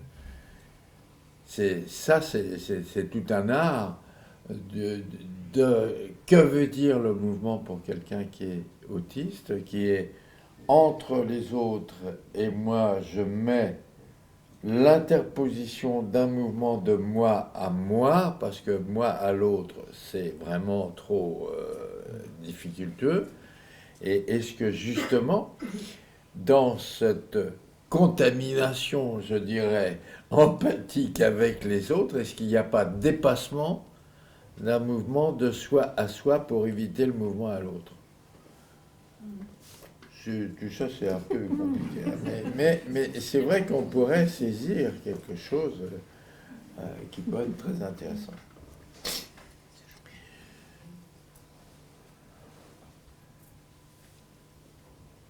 Si vous n'avez plus d'autres questions... Mais si, parce que maintenant, la question. Ah. Et tu as fini par un mot qui est le mot qui nous unit cette année. Le mot que tu as utilisé, c'est « monde ». C'était ton dernier mot.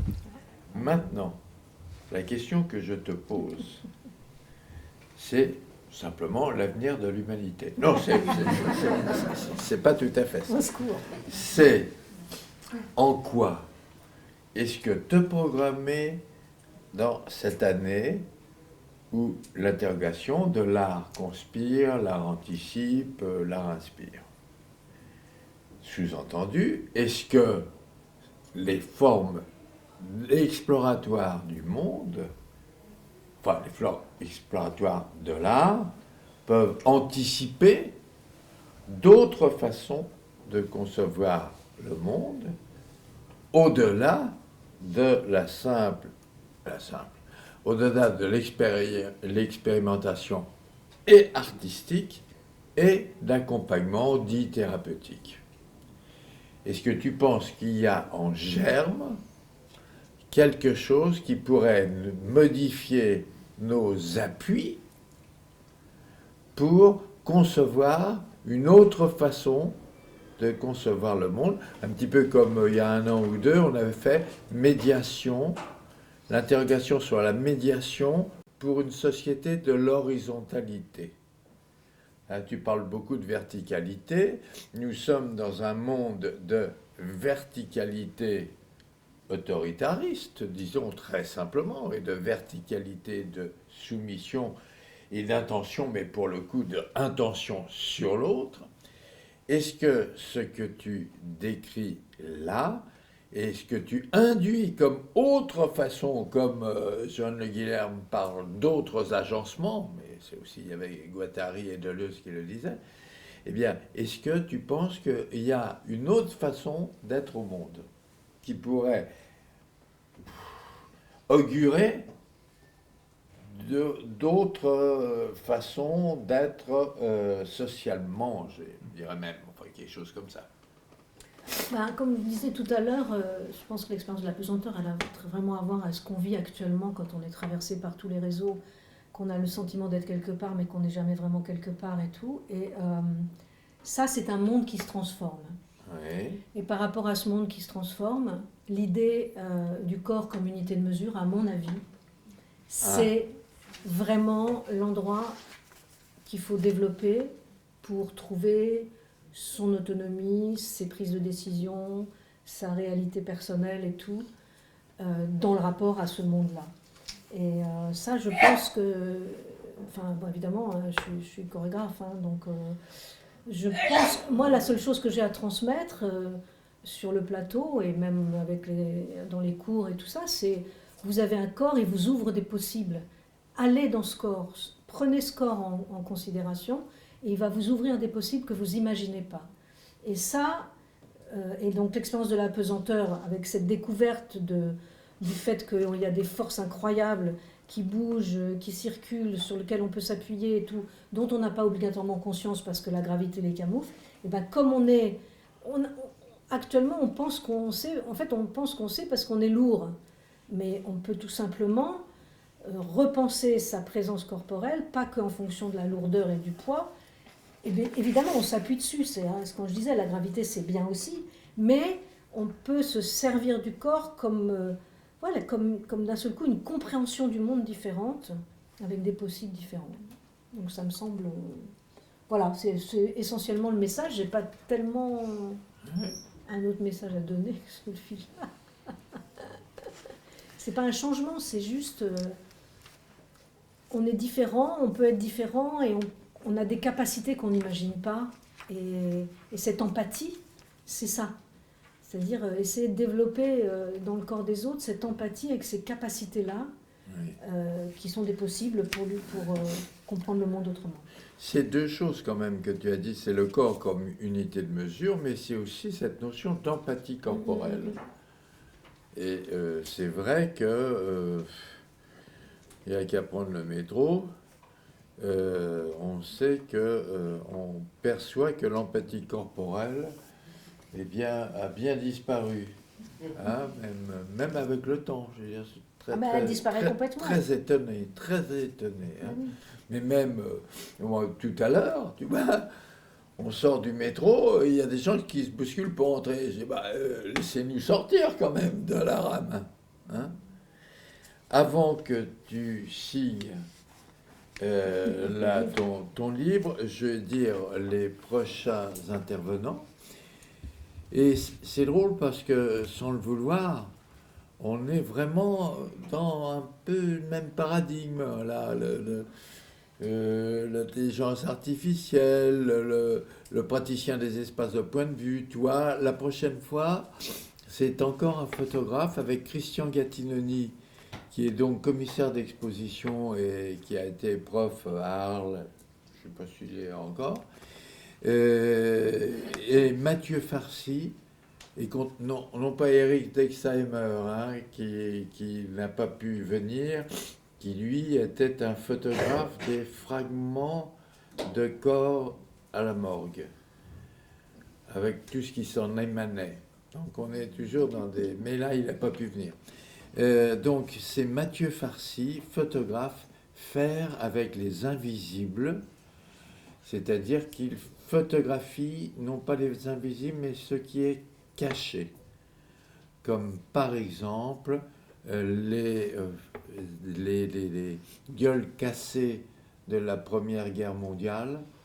Comment est-ce que l'on peut cacher et jouer avec ce qui est caché, les gens qui ont un cancer de la face, etc. C'est-à-dire tout ce qui est invisibilisé. Et aussi, de façon plus extensive, d'autres indivisibilisations. Et ça, c'est le 20 mai, 14h30, 16h30. Le 18... le 20 avril. Le 18 mai, de 14h30 à 16h30, c'est Valère Novarina, qui est un écrivain et auteur dramatique contemporain tout à fait remarquable. Alors, moi, je lui ai demandé de parler des apparaîtres successifs des personnages de sa pensée. Car tous ces personnages sont « j'apparais », je dis qui je suis, je dis qui j'ai été et je disparais. Et comment les uns et les autres ont des questionnements métaphysiques sur justement l'être au monde et s'en vont. Comment c'est une succession d'apparaître, et on sait que certains, et nous à l'INECAT, on a des références à la pensée phénoménologique. Le terme de surgissement et d'apparaître est important. Quant au 15 juin, à partir de 11h15 du matin jusqu'à 18h, c'est des interventions d'art thérapeutes et de médiateurs artistiques qui vont poser la question de leur art personnel et de leur art accompagnant comme préfigurateurs d'autres façons de penser. Maintenant, c'est à toi. Tu nous dis 2 mots de ton livre. Oui, alors voilà, j'ai écrit, comme j'ai quand même un parcours tout à fait singulier, c'est pas complètement facile pour moi de transmettre, puisqu'il faut avoir la ténacité pour tenir dans le milieu spatial et tout, c'est quand même pas très simple. Et donc du coup, j'ai écrit un livre, c'était à la fin du Covid, sur justement danser la pesanteur, donc mon expérience avec aussi des intervenants qui écrivent sur mon travail. Et donc voilà, je vous propose, s'il y en a que ça intéresse, pour aller plus... Donc je redéfinis bien le travail que je fais. Il y a des éléments qui racontent l'histoire, et puis il y a aussi des éléments très techniques pour essayer que ce soit vraiment une transmission de cette perception de l'espace en apesanteur, du corps en apesanteur et du corps sur Terre. Et aussi les descriptions des spectacles, à partir de quoi j'ai travaillé, comment j'ai travaillé cette pièce et avec quels éléments je l'ai structurée et quels éléments d'écriture chorégraphique à chaque fois liés à la pesanteur. Donc voilà, il est là. Voilà, tu le montres. Pour ceux qui ne vont pas se précipiter en foule pour acheter le livre, on te remercie. Ici, vous avez quelques programmes. Attends, je crois aussi, qu'elle veut dire quelque chose. Oui, Pardon. parce que tu décris très bien aussi l'atelier thérapeutique. Ah oui, dans le pardon, j'ai oublié. Ouais. Et à la fin, j'ai décrit voilà, tout l'atelier. Merci d'abord. Merci à vous.